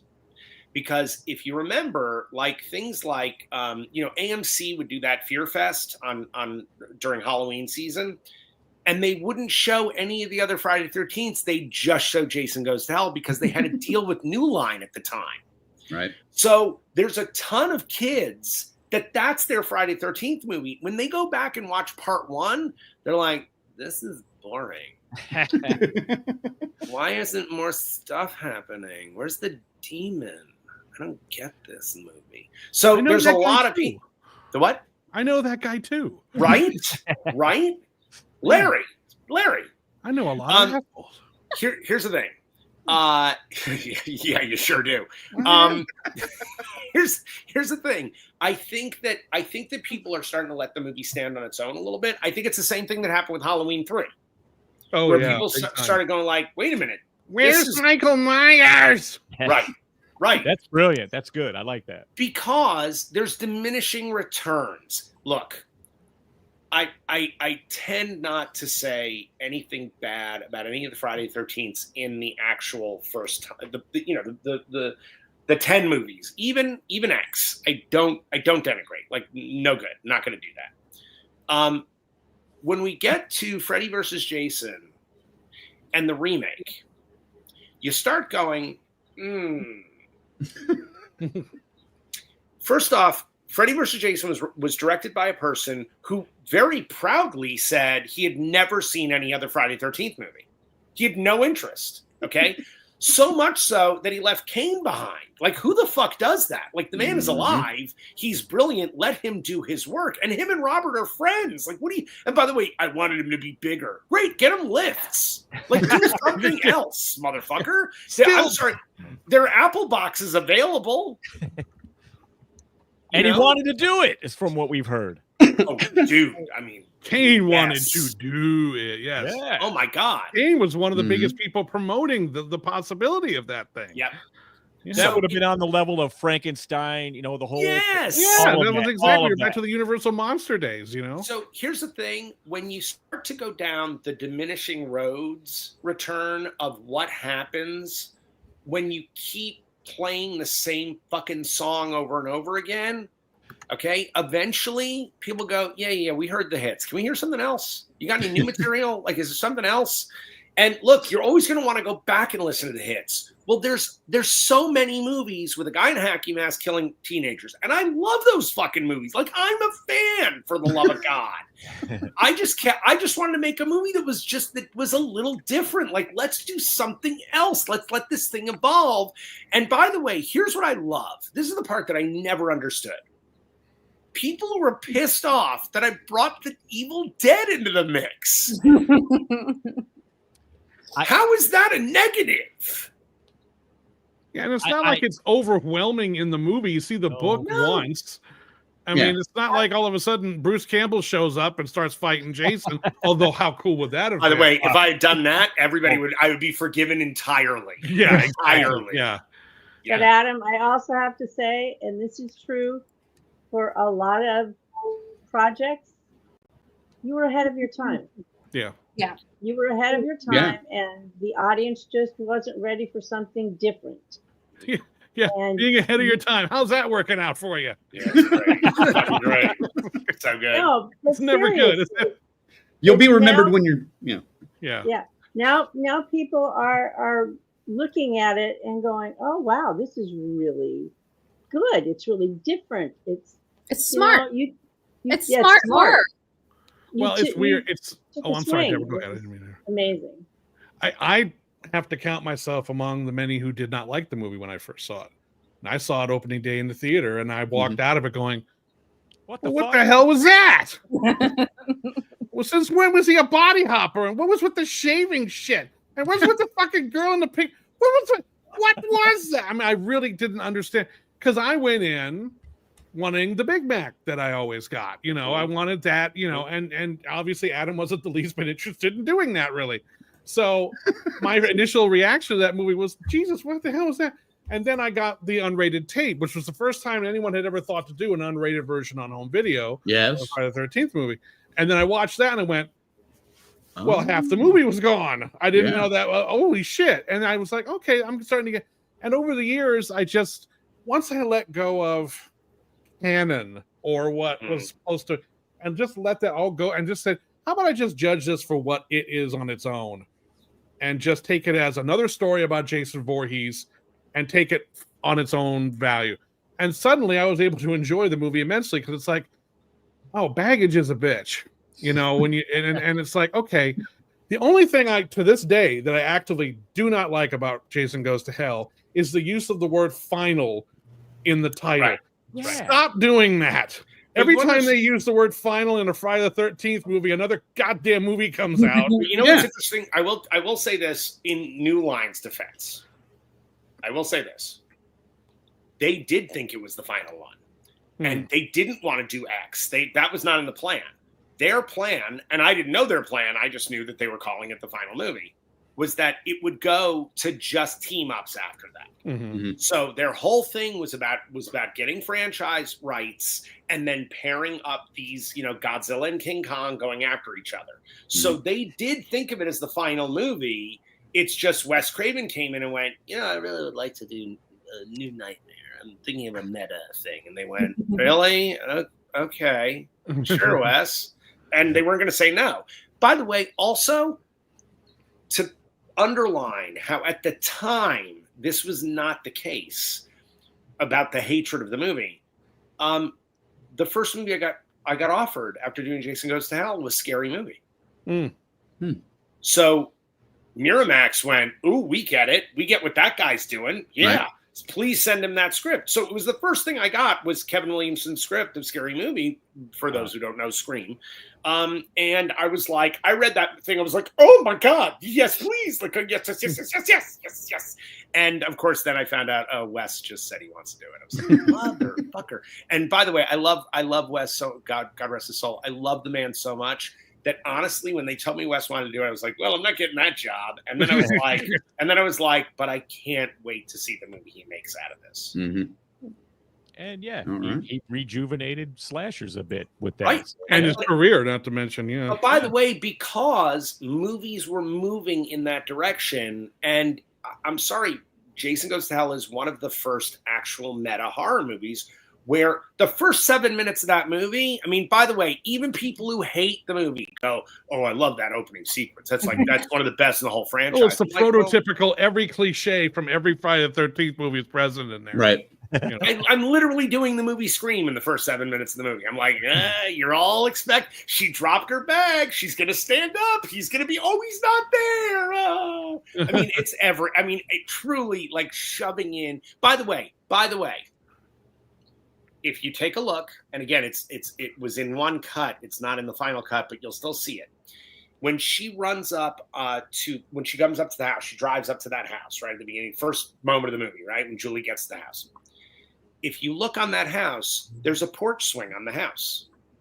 I had that put in, and there was a shot of her going to the door to open the door, and the porch swing is hitting the side of the house, and then it stops. So I announced The Evil Dead in the first shot of the movie. It's right there. So, and to that end, there was a point, this is a true story, where someone had forgot to move the swinging bench, right? Mm-hmm. Okay. Now remember, you know how wide that shot is, right? When the car pulls up, and the bench wasn't moving. And my first AD is behind me going, oh shit, Adam, no one moved the bench. I ran from where I was behind the thing, up this hill, this grassy hill, up to the house, jumped under the porch swing and started banging it against the house underneath the porch swing. Okay? Knowing I wouldn't be seen, but that the swing would be seen hitting the thing.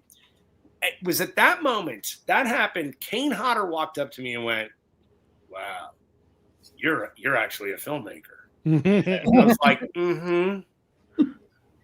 Which, by the way, if you didn't do, I was just thinking well, in your 20s, you can do that. But also, I think you would do that now. He would. He would totally do that now. That's just the kind of filmmaker you are, I would watch him do it. I would cheer him on. Yeah. Oh, yeah. But I would. Yeah. It's something I would do right before a film festival. Yeah. There are some photos. It is. There's some photos of Adam at the Glasgow Fest, sitting and talking with the audience and stuff. And just knowing how much agony he was in, you can kind of see it in his face because he's like, it's just like, I want to answer all your questions. I'm so happy to be here. It's like Ren from Ren and Stimpy when he has the helmet on. Yes. It's just like, so happy to be here. Yes. Q&A. But I honestly, I think that Jason Goes to Hell has grown up with its audience. Mm-hmm. And I think that audience is more accepting of it. And I will also say Mark Ordesky, who was our executive, him and Mike DeLuca were our two executives in the movie. Mark is in the doc, and he's an amazing guy. Like, I fucking love that guy. He's such a sweetheart. Look, this is the guy who made the Lord of the Rings movies. He doesn't have to come and sit for a doc that we're making about Jason Goes to Hell. But him and I have been friends for 30 years, and he's an incredible guy. Anyway, he showed up, and one of the first things he said, yeah, the movie was ahead of its time. But, yeah, that was like the first thing he said. He's like, but I was so happy we took the swing. Like, we all believed in Adam's vision. We loved the movie. Like, internally, we loved it. So, yeah. And the fact that Mark Ordesky's in the doc, I think, also speaks to the loyalty and the respect everyone has for Adam. Because Mark Ordesky went on to produce the Lord of the Rings movies. I mean, he went with the extension of New Line to the stratosphere. Yes. He doesn't have to come back and talk about fucking Jason Goes to Hell. He doesn't have to. He doesn't. Who would have blamed him if he had gone? What Friday the 13th? No, he came back, and I guarantee he didn't come back because he really wanted to talk about Friday the 13th. He did it because, for Adam, sure, I'll do that.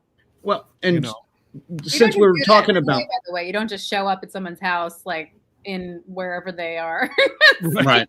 It's a whole different thing. Right.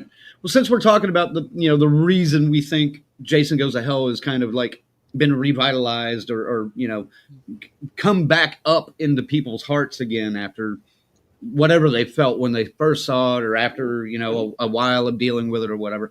I mean, my theory is that, and I'm not, hold on, let me put the chapstick on because I'm going to kiss a little ass here. Adam, you're just a fantastic fucking person, man. Yeah. And that shows. When these, I haven't had the pleasure of physically meeting you yet. So in Texas, expect a big awkward hug. It will almost feel like the Hearts of Darkness movie. I'm going to give you a nice weird hug. A nice weird hug. Warm weird hug. But when these guys met you at Horror Hounds several years ago, they were just like, you have no idea how fucking cool and how nice Adam Marcus is. Genuine was the word that kept coming up. Yes. Genuine. And And oh shit! I didn't put the chapstick on. Shit. Lip balm. Oh yeah. Also, you know what else he is? He tends to be right a lot. Oh. Annoyingly, but yes. He does. He tends to be right a lot. And I really fucking resent that shit too. It's annoying, and it has made more work for me, and I don't need that.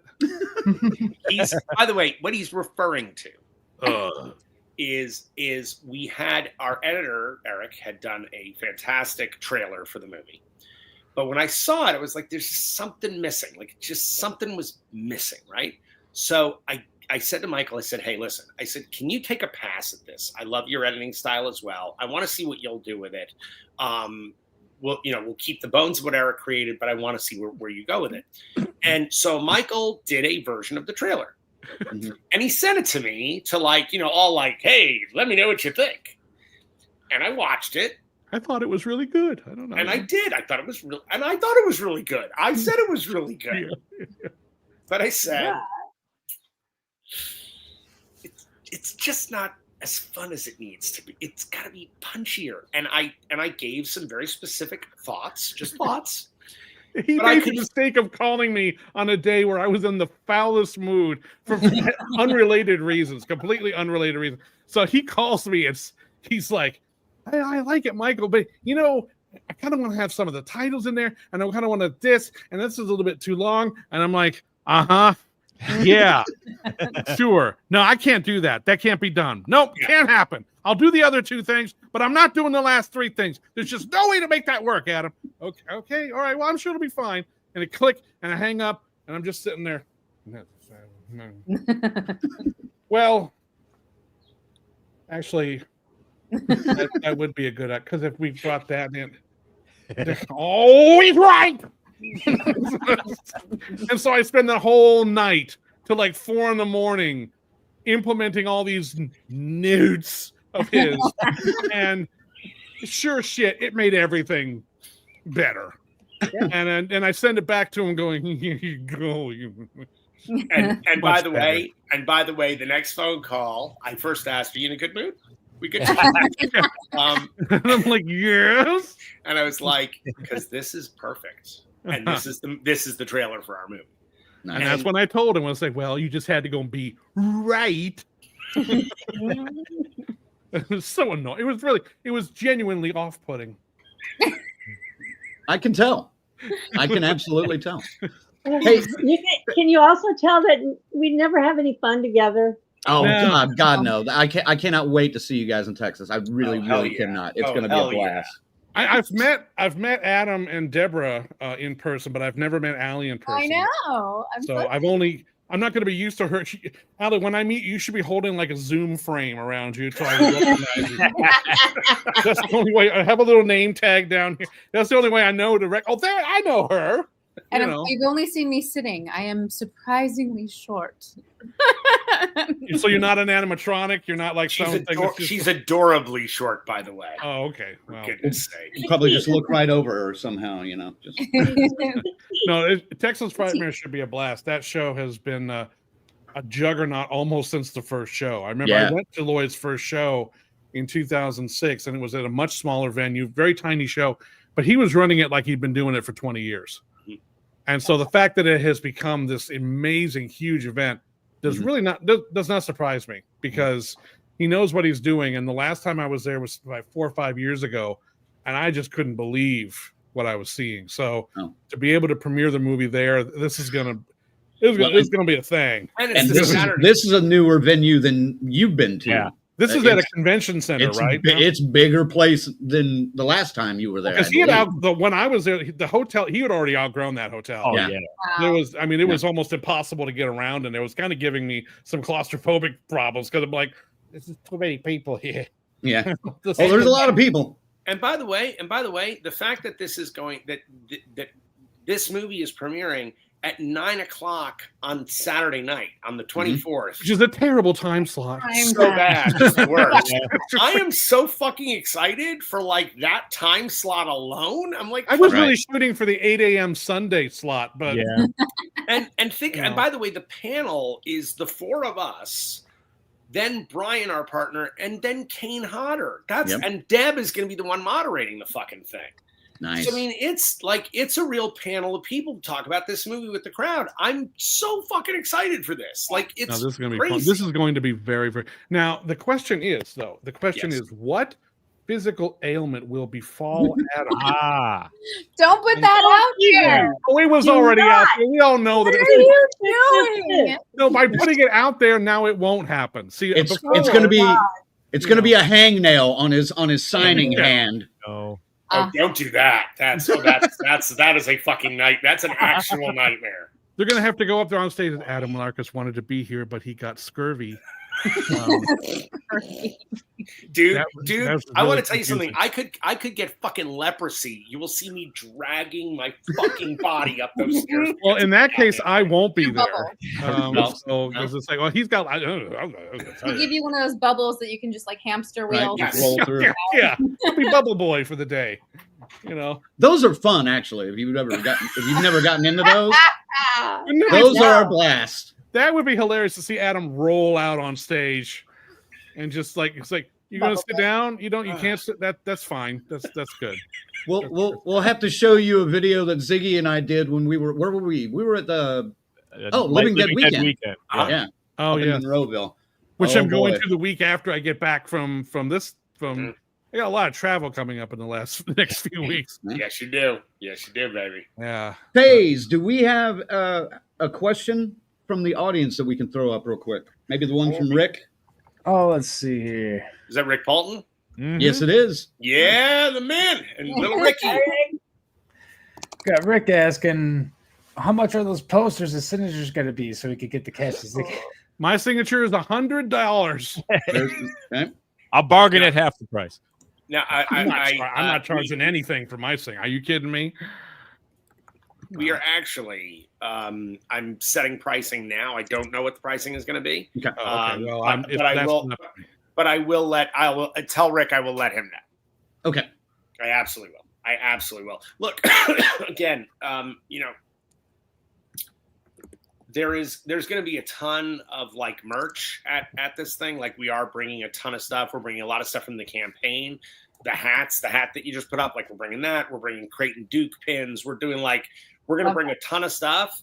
And I will also tell you, we're also, I'm going to have original scripts too from Jason Goes to Hell. And also the Deb and my draft of Texas Chainsaw 3D. Ooh. Nice. That doesn't have Do Your Thing. You think, cuz?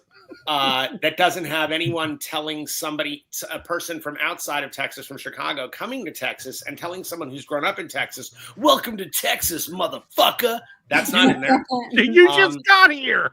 And smartphones, smartphones. There's no smartphone and there's no hitchhiker.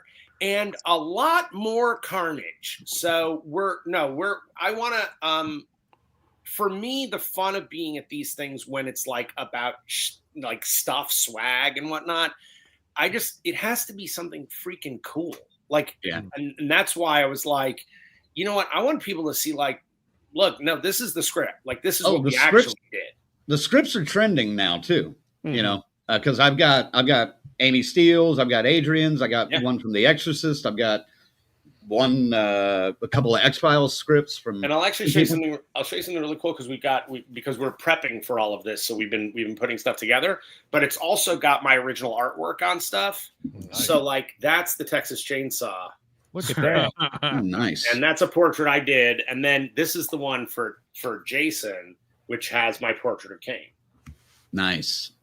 So I want people to have like cool shit. Like stuff from the campaign that we're like, no, we still have some stuff. Like I'm bringing it. If people want it, grab it. It's awesome.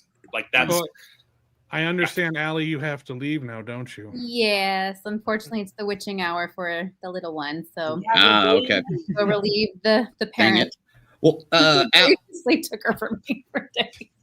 Allie, before you go, I saw a couple of projects marked upcoming for you. A Congress of Crows, Aurora, Shattered, and Becoming a Hero. Is there anything you can tell us about any of those or when they're coming?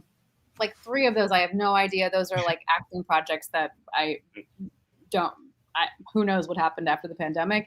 Congress of Crows just had its festival premiere at the Beverly Hills Film Festival.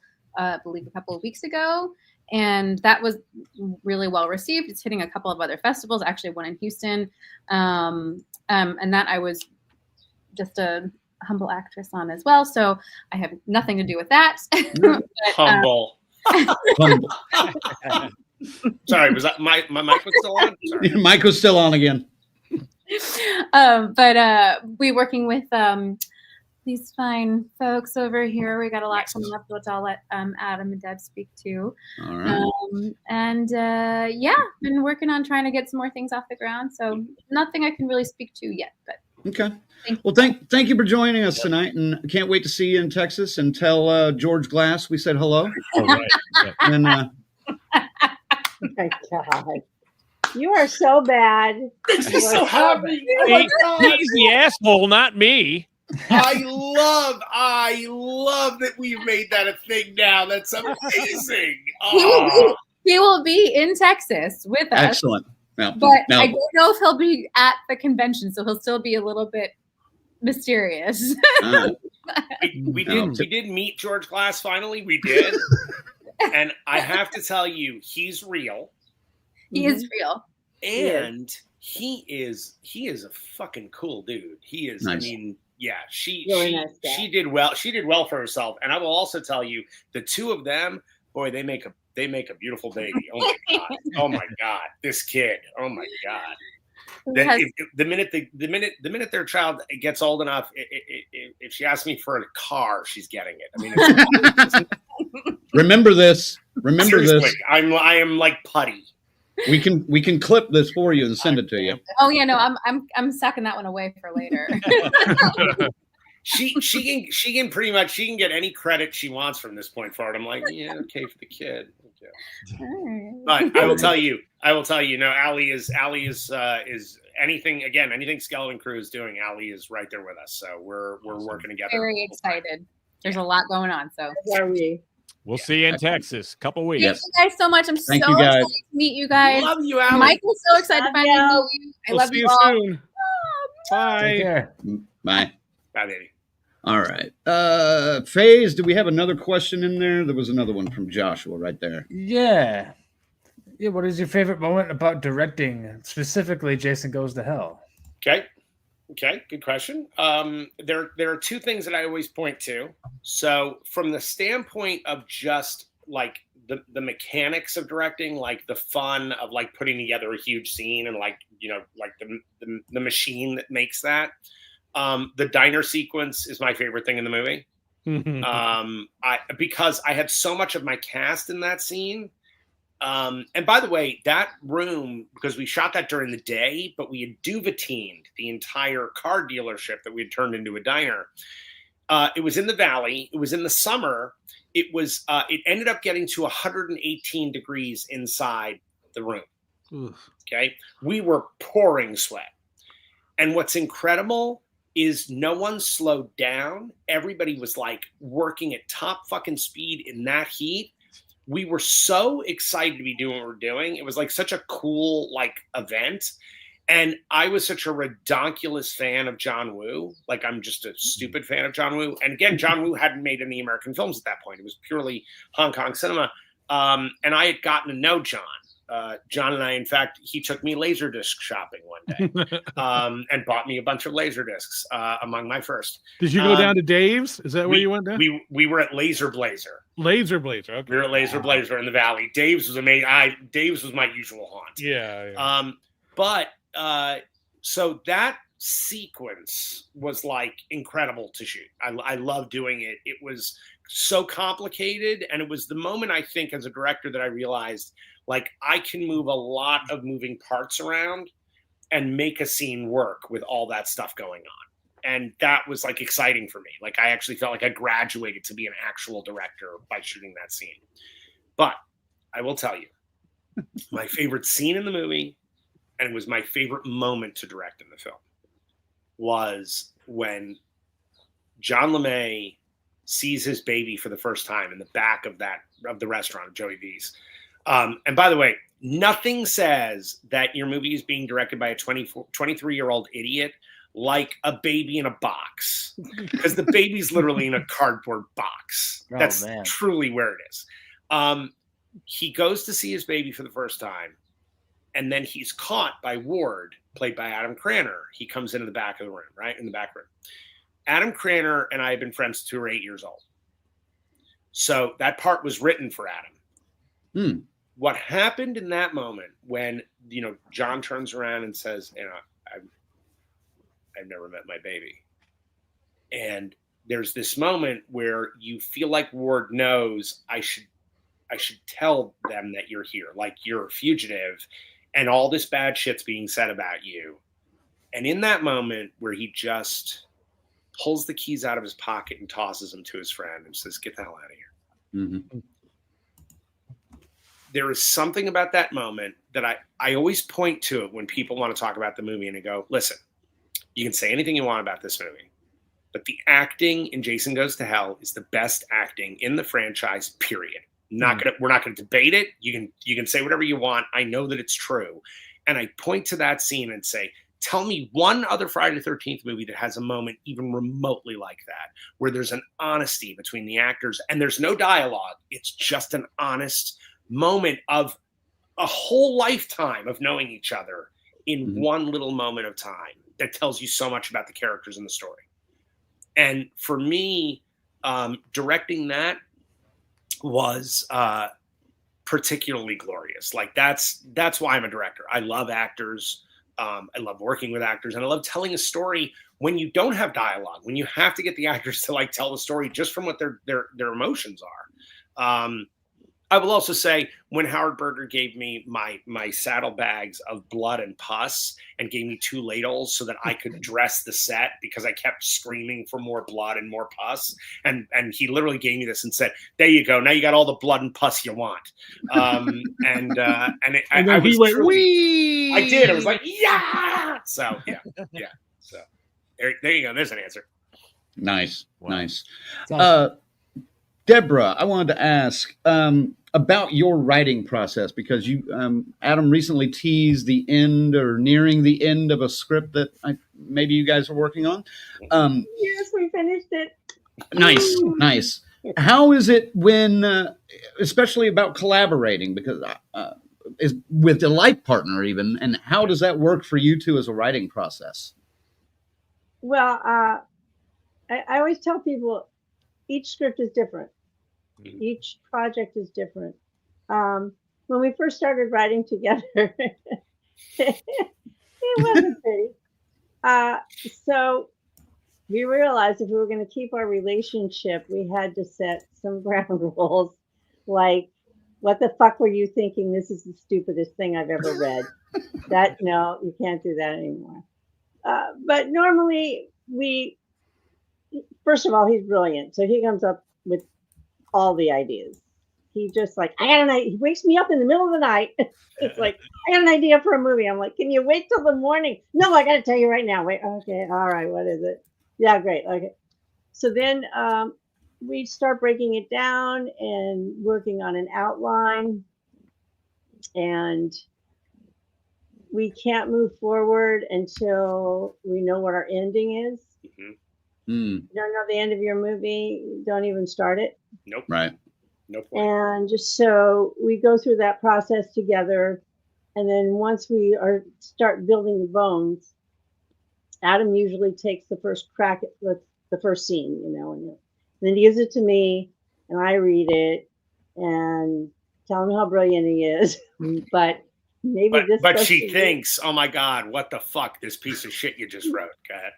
I don't think this moment works as well as it could, things like that. And then we go back and forth. When we rewrite, however, we always sit together. We sit together and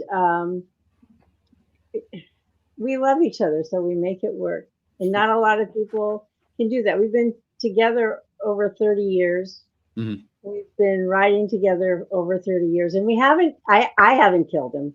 That's good. That's good. But there were times where my favorite insult to him was, "I'm going to bury a hatchet in your head."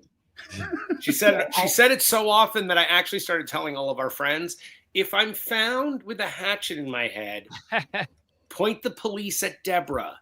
Prime suspect number 1, right? That's how that happened. No one else is going to put a hatchet in my head but my dear sweet wife. That's how I'm going out. For a moment there, when she said that, I was like, oh, there's her character from Secret Santa. Yep. Which, by the way, out there for people who haven't seen that movie yet, go see it.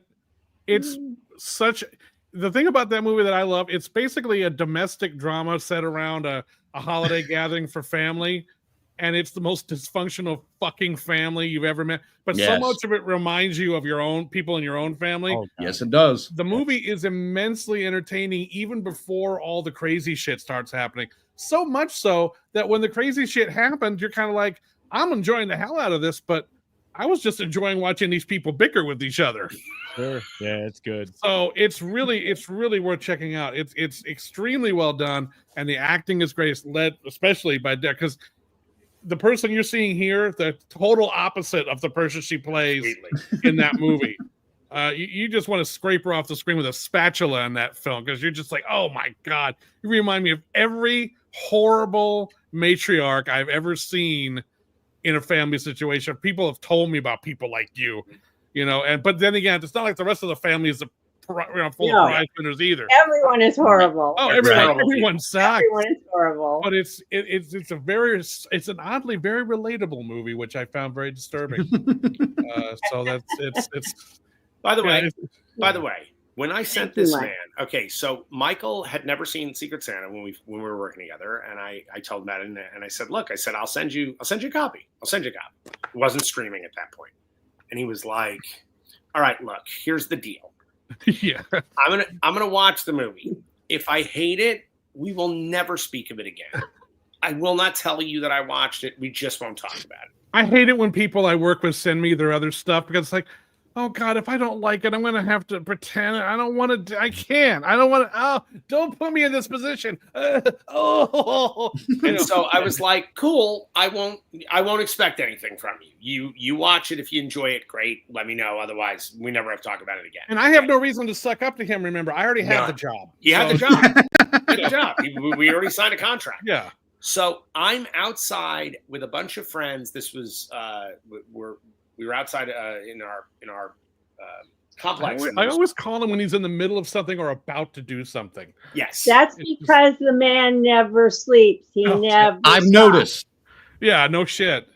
So it's 10:30. It's 10:30 our time. So it's 1:30 in the morning where he is, and I get a text.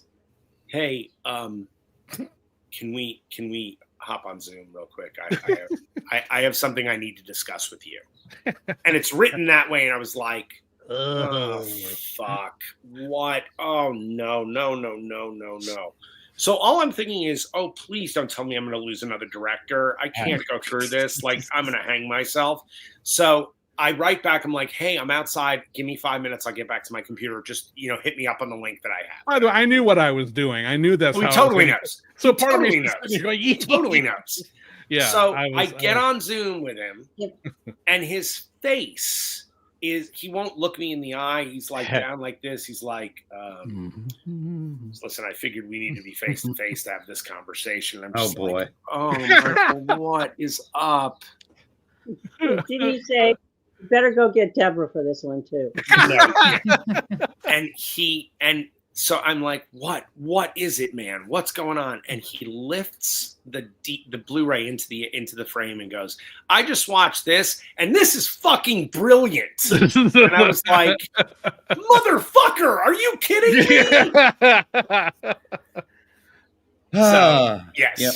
Michael seems like the kind of person you got to question everything around. 100%. Yeah, no, you can't. You're never on sure footing with me ever. No. Yeah. No, and I like it like that. I don't. Not the way he rolls. Yeah. No. But see, I would have just, if he had ever asked me, so did you get the Blu-ray of Secret Santa? I had liked it, I would have gone like this. Yes, I did receive your movie, and it's a movie. You made that. You had credits on it and everything. It would have been like that. That sounds like a Jiminy Glick line. Yes. Yes. Credits on it and everything. It would have been like that. Yeah. Honestly, it was because I can't bullshit when it comes to. I just can't pretend. Oh, I loved it. It was, I can't do it. Yeah. So I don't want to watch your shit because I'm just afraid. It's like, oh God, I'm really enjoying my relationship with this man. I don't want to fuck it up by not liking something. That's just going to really piss me off. But thankfully, Secret Santa was really, I was so surprised by that movie. And you made it for what, like $11? I mean, a real low amount of money. It doesn't look it either. It's $35,000 all in. Yeah. And that's some chewing gum. That is an independent movie. Yes. That is a true independent movie. Oh, and Adam, this is completely off topic, but I wanted to put this in here because I wanted to tell you. On my other podcast, we were doing a thing about sequels that we really don't like. We tried to like them, but we just didn't. And one of them, not Jason Goes to Hell, but Pumpkinhead 2 came up, and I'm a big Jeff Burr guy. I've loved Jeff. Yeah, he was a great guy. Jeff. Amazing guy. I think he was critically undervalued and underrated as a filmmaker. I agree. But Pumpkinhead 2, I never liked. I thought it was his worst movie, and I was just like, so we're talking about it, and because I rewatched it again for the podcast. I hadn't watched it since it came out on VHS, and I'm watching it going, God, everyone's trying really hard in this, and I'm like, the movie looks really good. I'll say that the cinematography on this thing is aces. I'm like, oh wait a minute, who? I don't even know who did. Oh, Bill Dill. Well, that makes sense. Yep. By the way. That I was offered that movie to direct that film, It was in a spate of sequels right after Jason Goes to Hell. I was asked to do that film. I read the script, and I was like, okay, well, script needs work. Yeah. So Yes. I would like to, polish this up and make this better. And they were like, great, no problem. I said, and so look, I'm casting, and I started to talk about how I wanted to cast the movie, and I started talking about like some African American actors, especially for like The Witch in the Woods, and for because it's about voodoo, and I was like, we're in the bayou and the whole thing, and they go, yeah, we can't really do that. I was like, you can't do what?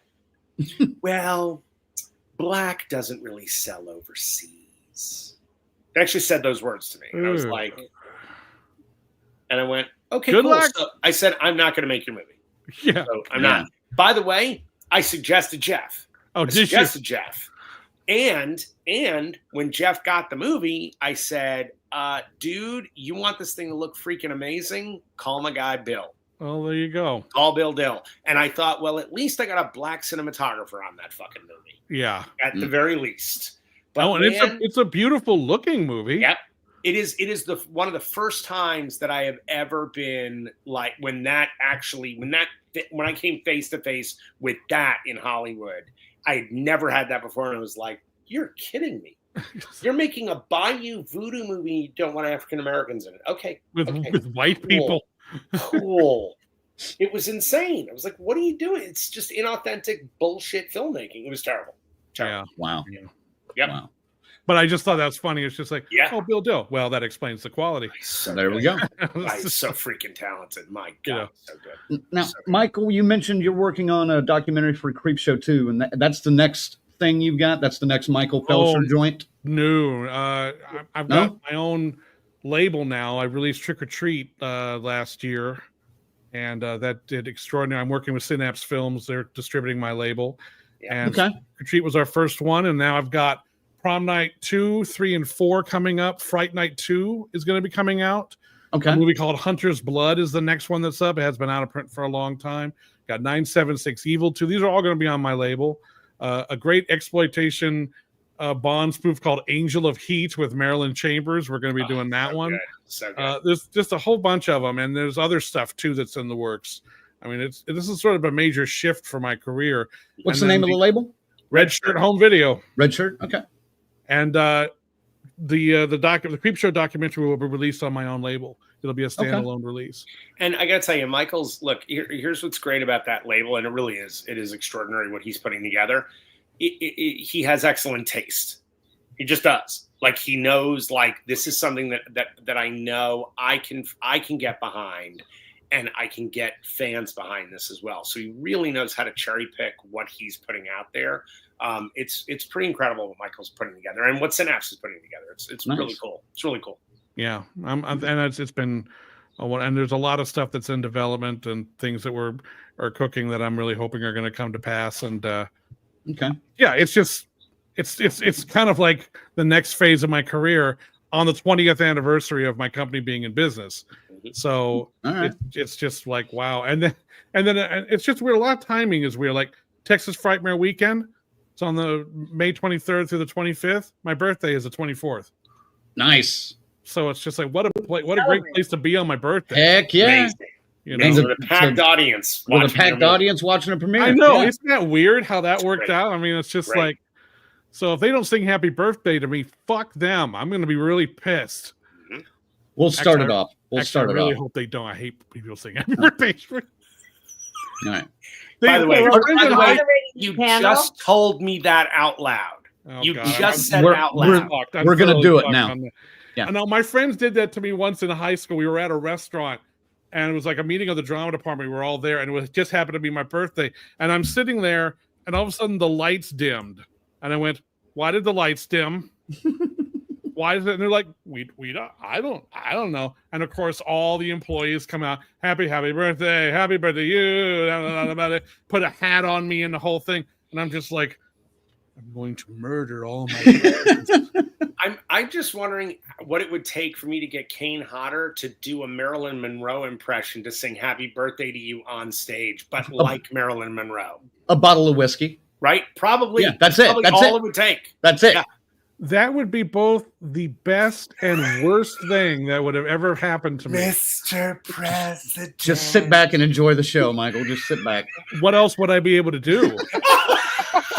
Put a wash over you. Seriously, have you ever shook hands with Kane Hodder?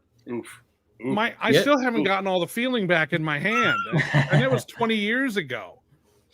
I mean, I have a photo of him in Jason 7, in the full makeup, head to toe, and he put his hand on my head like that to kind of imitate the skull crushing thing.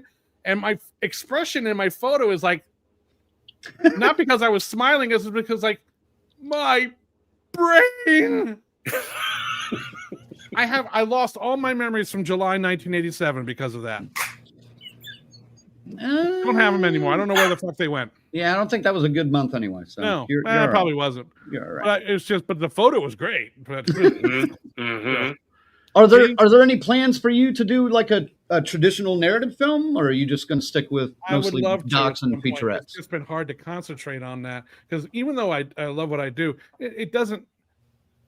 It's paycheck to paycheck a lot of the time. You don't get rich doing this, so it's hard to focus on getting a film together while you're just trying to pay your power bill. But I really would love to. I mean, I'm going to be 52 this year, and it's been my dream to make a movie, a narrative feature, since I was 8 years old.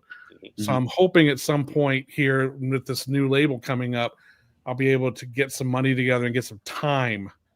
And be able to really, because I mean, when you're working on literally on any given moment, I'm working on almost a dozen projects at one time, and I'm hoping to get away from that and be able to focus more one at a time, and then it'll allow me to have more time because I've got lots of ideas. I'm not saying any of them are good, but I got a lot of ideas. Unfortunately, none of them are Marvel budgeted ideas. Sure, I'm not going to need $100 million to go do these things. I'm going to need like $100 in a Snickers bar. That's about what I would need to do most of the stuff I want to do. Perfect for Skeleton Crew. Exactly. By the way, to that end, Michael will be working with us in the future. Like this is a partnership that works. And I've learned over the years when you have partnerships that work, you foster those and you actually make things happen that way. So we love working together. And when you meet the good people, you cling on to them desperately because you come across so many assholes. So many assholes. Oh my God. It's just a sea of assholes you're swimming through. And it's really just true. Yeah. Assholes and inept. Yes. Inept, lazy people. That's the thing. I'll take I've worked with some assholes who are actually really good at what they did. I don't mind those guys so much. You know, I got a page of notes from one guy I didn't think was a particularly good guy, but I was just like, what the hell are these notes? Well, these are actually good notes. He sucks, but I can. What a dick! Yeah, instead of getting a note like one composer that I interviewed told me about a note he got from a studio exec who was in on a scoring session. He walked in and went, "Hey, the music's good, man. I like it. I like the music, but I don't know, it's missing something." What? What's it missing? Well, it's like you're giving me a Wednesday, but I'm looking for a Thursday. Okay. Yeah. And the director threw him out of the scoring. What the fuck are you talking? We have truly gotten those notes. That I know that note. I know that note. No, I got a note once. I shot and edited an interview with George Romero, and he was wearing a hat in the interview because he wanted to wear a hat. I'm like, all right. There wasn't any writing on it or anything. It was just a hat. And then the producer came back to me and said, "Hey, love the featurette. It's great. Awesome. Really great. Oh, cool. But George is wearing a hat. And as I'm watching, I feel like it's all about the hat. Is there something we could do about the hat?" And I'm like, "What would you like me to do? Not now. About the hat. Do you have Lucasfilm money budget? Right. I can CGI the hat out. But other than that, what do you want me to do about the motherfucking hat?" And they're like, "Well, I don't know. I was just hoping you had some idea." I said, "Well, what? He's wearing a hat." I mean, it's notes like that just make you want to put the phone down, just walk into a city bus, just run me the fuck over. Yep. I'm done. So it's nice. It's nice when you work with someone, even though it was on a bad day, he gave me notes. Adam gave me notes that were right, that made sense, that I could go, "Oh, I see what he's going for, what he wants." well, maybe I can't do it this way, but I can do it this way. Mm-hmm. Right. And They're so specific. They're not amorphous.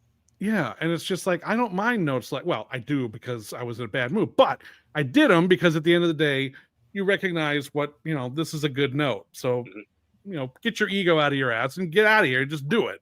Yeah. So. Okay. Yeah. All right. Adam, I want to kind of ask you one more thing, and then we can let you guys go. Love it. I appreciate the time and the extra time, especially because we always for you guys anytime. We always tend to run long anyway. So, for you by guys, the way, you need to understand, and everyone out there, if you go online and look at all the podcasts and interviews that Adam has done, there are no short ones. No. Brevity, not really his thing. The only one that might be, I think we went over 3 hours with Tommy McLaughlin. Well, that is not surprising. But it was amazing. But it was an amazing 3 hours. He's amazing because he's an amazing fucking guy. He's amazing. Yeah. So.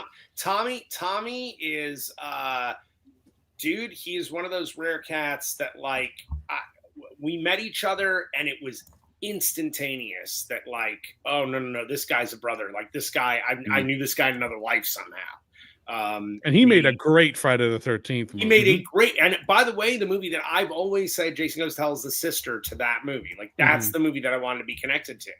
And it's why I wanted Tommy Jarvis to be the lead of my movie, and I wanted to get Tom Matthews to play it. So, and that one was one of the first Friday the 13th movies to have some self-referential stuff in it. Because I loved it when the kid turns to the other kid. So, what were you going to be when you grew up? Great line. Oh, so great. But it also, he also was referencing things like Frankenstein. I mean, he had a love of what came before him. And it's a beautifully shot movie. Oh, it's gorgeous. I mean, it's a great movie. It's a great film. You made a great movie. All right. Well, I was wanting to ask you, it's already been kind of brought up by you guys and the comments at the beginning lit up about it, but I was trying to wait until the end. Sure. Have you heard any kind of update from the Jason Takes PA event on any of these people that might still need to be reimbursed? Or because I've heard of one person that's gotten their money back. I've heard that it's more than one. I've heard that there are a few people who've gotten money back. I have heard that there's a few. I don't know. I don't know all of them. And honestly, there are conflicting reports on the number of people who got their money back. Oh, yeah. There's a lot of conflicting reports. Right. I will also tell you at one point, Jimmy J had actually he reached out on I think we were doing an update for the movie for something. And he actually put something in the comments about wanting to talk to me soon. It was a very positive, upbeat, it wasn't this combative bullshit.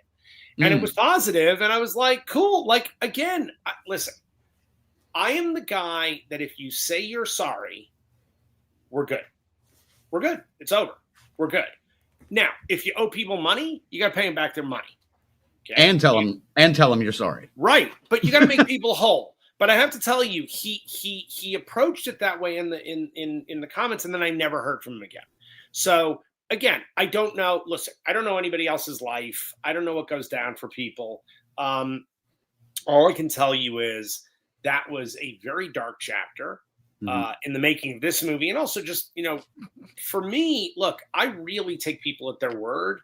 And if you tell me, and look, he paid to fly me out there. He put me up in a hotel. I was there to go. I was there to do a show. And it went south for so many reasons, yet he never just wanted to come out and say what really went down. Right. And, if he had just told me and he did tell me a version of it that he's never repeated in public. Exactly. And I just go, dude, look, either it's real or it's not real, but just be honest about it. Just be honest. It's okay. It's okay that things went south. And Kane and I were willing to put in the time, and again, as I said earlier, look, Chris and Stacy, they pulled our asses out of the fire. We all, Kane got a venue. They called vendors and got people to come back in who were all going to lose their shirts. And we put on a show. We did something. So, and by the way, there were people in Jimmy J's camp going like, they stole Jimmy's event. I'm like, are you crazy? No, we did not. There was no event. We put on a thing that, by the way, we made no money at, just so that people could be there and meet with us and hang out. And by the way, Rick, who gave the question earlier, Rick, Rick and Ricky were the first people to reach out to me on Facebook Messenger. Who, Rick was like, look, my son has been looking forward to this for 6 months. This is his birthday present. And I was like, no matter what happens, no matter what fucking happens this weekend, I will make sure that Ricky and I spend time together, that I sign anything he wants, that he can have as much merch as he wants from what I have. And I will give him an experience that he will actually be able to take with him. Oh, yeah. He won't feel like he got screwed. And I said, I know Kane feels the same way. So they were a big part of the engine behind us to push us to make that happen.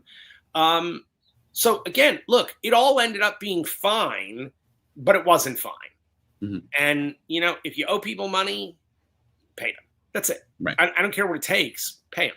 And once you do that and you say you're sorry, we're good. Yeah. So I'm cool. Like, I moved on from it. And by the way, we did 2 events after that, one at the American Cinematheque and then one at the Draft House. The Draft House, the Alamo Draft House in Los Angeles. And those are both in the film. And Michael was able to be much more involved because that we did do those afterwards. And so we got to really use those and utilize those for the film.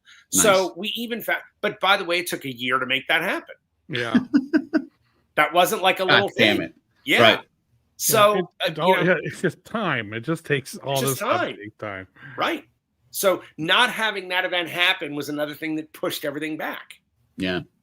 Yeah. And again, everybody lived through it with us. I did all the lives, and we all went through that event together. Everybody who's a fan of this movie went through it. And still people were like, where's my Blu-ray?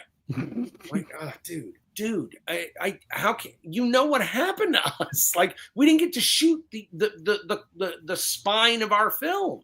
We didn't get to do that, So, and once we did shoot it, it actually ended up being a much better situation with a great moderator and a really good room and a lot of audience that were really excited about what we're doing. And so it's even better for the film. So it all worked out, for the best. And there are shots of the PA event in the trailer too. There are people in there. So yeah, there are. You did get something out of it. I mean, it was, but now Rick has called that day like one of the best of his life, several times. So, and it really meant a lot to his son, Ricky. So the best. I love that kid. Love that kid. So, he's amazing. Now, amazing. I mean, you guys pulled out and you pulled out a great event with what you could do. Yeah. And the fans love you for it. But I love them for hanging and believing that we were going to pull it off. And then when we all got together, it was actually a little bit of a party. It was pretty cool. If you wanted to, I know you were kind of giving me a little bit of shit about not being able to give a sincere moment. But I want to just say, since I was laid up here, just tending to what ended up being kind of a minor thing, but I wasn't able to travel to go film this thing. Right. I was hearing from Adam like every couple times a day what was going on with this thing, because there were a lot of organizational problems even before he flew out. I mean, there was just a lot of stuff going on, and then hearing about the events canceled, there's no way we can do this. A lot of people, because no one would have blamed Adam if the thing just folded up and everybody went home. It wasn't Adam's event to put on. It was somebody else. Adam was simply a guest there. No one would have blamed Adam. They would have been disappointed, but no one would have been pointing the fingers at him. I saw Adam move heaven and earth to make sure people got a chance to meet him and Kane somehow. That, okay, we can't do this, but can we at least do this for the people, the diehard people who really wanted to be there? And I got to tell you, that was really inspiring to see, because it's like a lot of people would never go through that effort. They would cut and you know what? Justifiably so. And just say, okay, this thing is a disaster. I'm out. It's not my fault. Sorry, but I'm not going to waste my time. Right. With this. But Adam just kind of went, it's not about the people who organized it. That's not the issue here. The fans deserve something. What can we do? Yeah. And it was just really, and again, it just made me wish I'd been there to film it even more, because it would have been like, pulling, like the phoenix arising from the ashes of this event. And although it was, relatively small, what they ended up doing, they were there. And the people who really wanted to see him and meet Kane got to do it. And they had great memories as a result. And that speaks a lot to his character. It really does. Yeah. And that was when I was like, oh, this guy might be the real thing. Shit.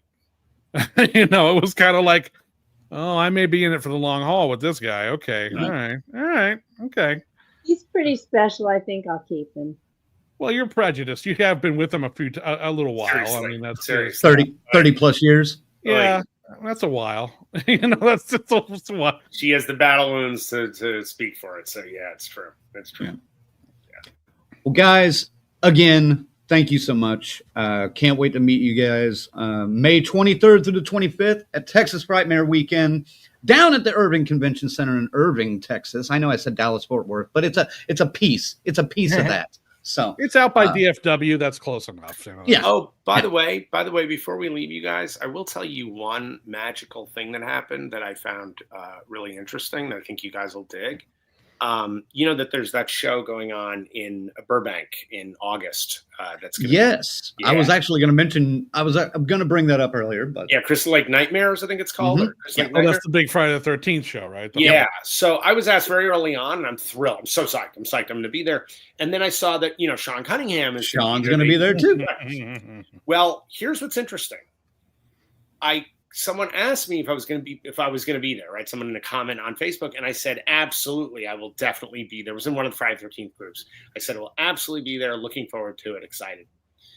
And Sean Cunningham liked my comment. Ooh. And I went, that's interesting. Okay. So that is the first interaction we've had in 20 years. Wow. And I went, okay, let's see how that goes. I mean, you're going to see him there, I'm sure. I mean, when you brought him up earlier, I was going to ask if, he was going to be, if you guys were going to be together somewhere at Crystal Lake Nightmares, but. I mean, we'll both be in the same convention center, so yeah. Well, aren't you sharing a table with him? Isn't that? Yeah, exactly. I'm going to sit on his lap. No, he'd be sitting in your lap. Actually, yeah, that's true. Yeah. That is actually true. And we're going to sign in tandem. Yeah. I mean, we have met him, and I love the fact that he has like a little box that he has to step on for photos. It's amazing. It's great. Yeah. So, but let's hope that speaks well for the future. Dude, if I walk by the two of you sitting in the bar and just sharing a drink and having a chat, I will get a photo of that. First I will get a photo of it, but I will walk the fuck on, even if you posted that photo, be like, oh, that's just AI. Exactly. Yeah, nobody's buying that. They just put Val Kilmer in between us. Yeah, I will let you guys hash that out and just have a good night. You just walk by. What a scoop! And you just keep on walking. Seriously. Well, again, thank you guys for coming on again, and can't wait to meet you guys, and can't wait to see the film on May 24th, Saturday night, 9 p.m. Yeah, I hear it's pretty good. I haven't seen it myself, but and hey, and also see your credits as producers, guys, because there's a lot of them. Yeah, oh yes. Well, again, thanks, guys, and we'll see you in a couple weeks. So, have a great night. Thank you, guys. Awesome. Thank you, guys. As usual. Bye. All right. Oh, that keeps Adam in here. So there we go. All right. Wow, what a show, man. Oh, now Michael's in here, but we're getting rid of him. Get out of here. Get the fuck out of here. Now. It's always a great time when Adam's on here, and to have everybody else too. That, like Allie said, we've known each other, or at least known of each other, and been in chats with each other for 6 years now. It feels like so long time. Yeah, that was a lot of fun. And gang, in the comments, I'm sorry, we didn't get to all of the comments that were in there, but you know how this goes. Yeah, There's no way. that's impossible. There's absolutely no way. So, man, there was one in here for us though, wasn't there? Oh, I think you just deleted it. Yeah, I just got rid of it. But it was asking about the gift we sent. She wants to know if you want them to be in the gowns when they open. Oh, hold on. Let me find it if I can. Dang it. It's way up there, isn't it? There it is. Yeah, it's buried. All right. Paula says, question for the guys regarding the gift. Do you want them to open it while in their cap and gown or later? It doesn't have to be in their cap and gown. It can just be in, their street clothes or whatever. Yeah, it's okay. Just sometime whenever they do open it. Just make sure it's on video, please. And for those that are watching that don't know what's going on, the Twins are graduating this weekend. Congratulations on that, by the way. Yeah. And so we sent them something for graduation, and we just want some video of the opening of it because I'll be honest, they are one of a kind items that will never ever be done like this again. So, just saying. I think it's pretty cool, but we'll see. Anyway, what the hell happened to Ziggy? He got sick. Oh, yeah. He didn't want to. I thought maybe his internet crapped out again. But. That's what I thought, but I asked him. He's all right. Oh, He okay. popped in the comments for a minute. Okay. Could still be there. Hello, Ziggy. Hope you're all right, buddy. Yeah, get better, man. Sorry Yeah. you've had a headache the last couple of weeks.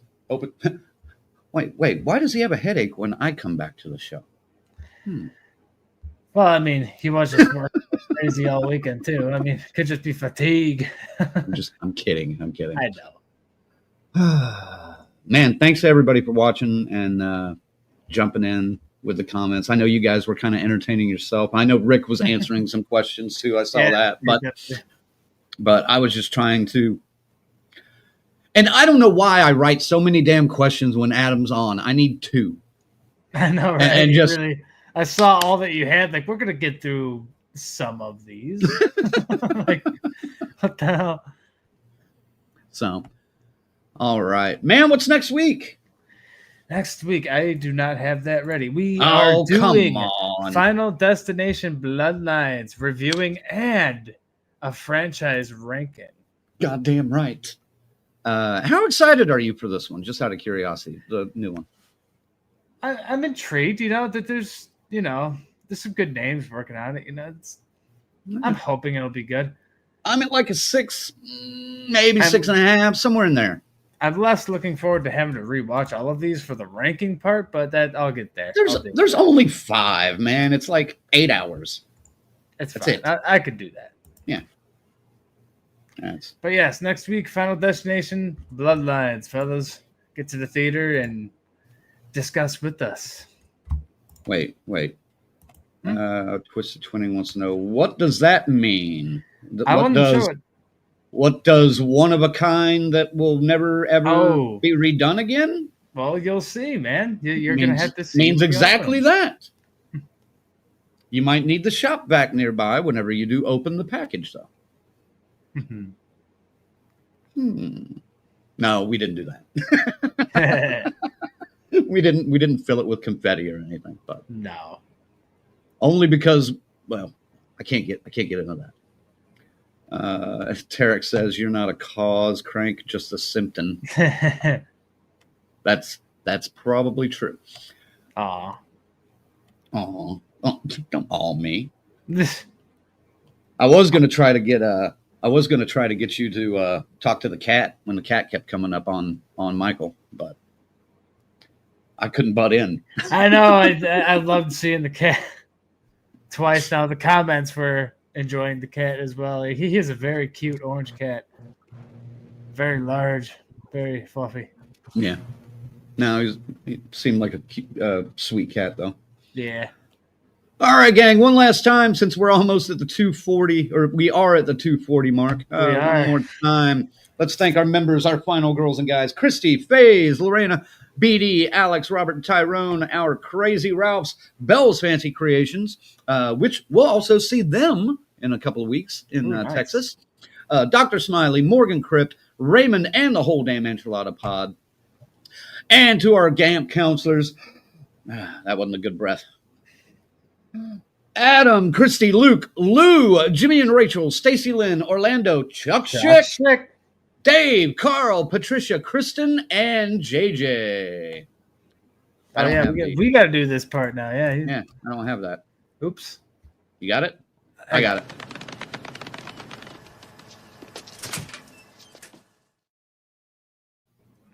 If you want to become a member, head on over to deathcursesociety.com. That's all you get. And thanks to Associate Producer FaZe, who climbed up into the top level tonight. Yeah. I mean, I could always just set it up where I'm always on top, but then there's so much room on the bottom. I don't like it. I don't like that look. Like Colonel's seat. Yeah. That's so fun, man. I love talking to them. We're going to be seeing Colonel in 2 weeks, 3 weeks, something like that. Well, I guarantee you, even if he could come back next week, he's missing the Final Destination review. He will skip the fuck out of that. That's true. But hopefully, well, I mean, the week after we're doing that's the wrap up for Texas Frightmare, isn't it? Yeah. So he may not be around for that one either. I don't know. That's true.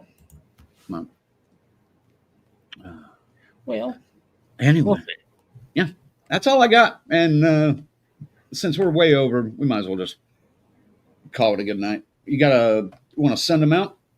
Yeah, folks, thanks for watching. Thanks for sticking with us for an extra 45 minutes here. It's not always easy, but hey, it's Adam Marcus. It's always worth it for him. And for the Colonel, don't get sick. Wash your dick. Don't smell like a Scuba Steve. Use Summer's Eve. Have a good night, everybody. Yep. And catch us next week when we do a Final Destinations Bloodlines review and the franchise ranking. That's it. Thanks, everybody. DCS out. We'll catch you next week. Woo!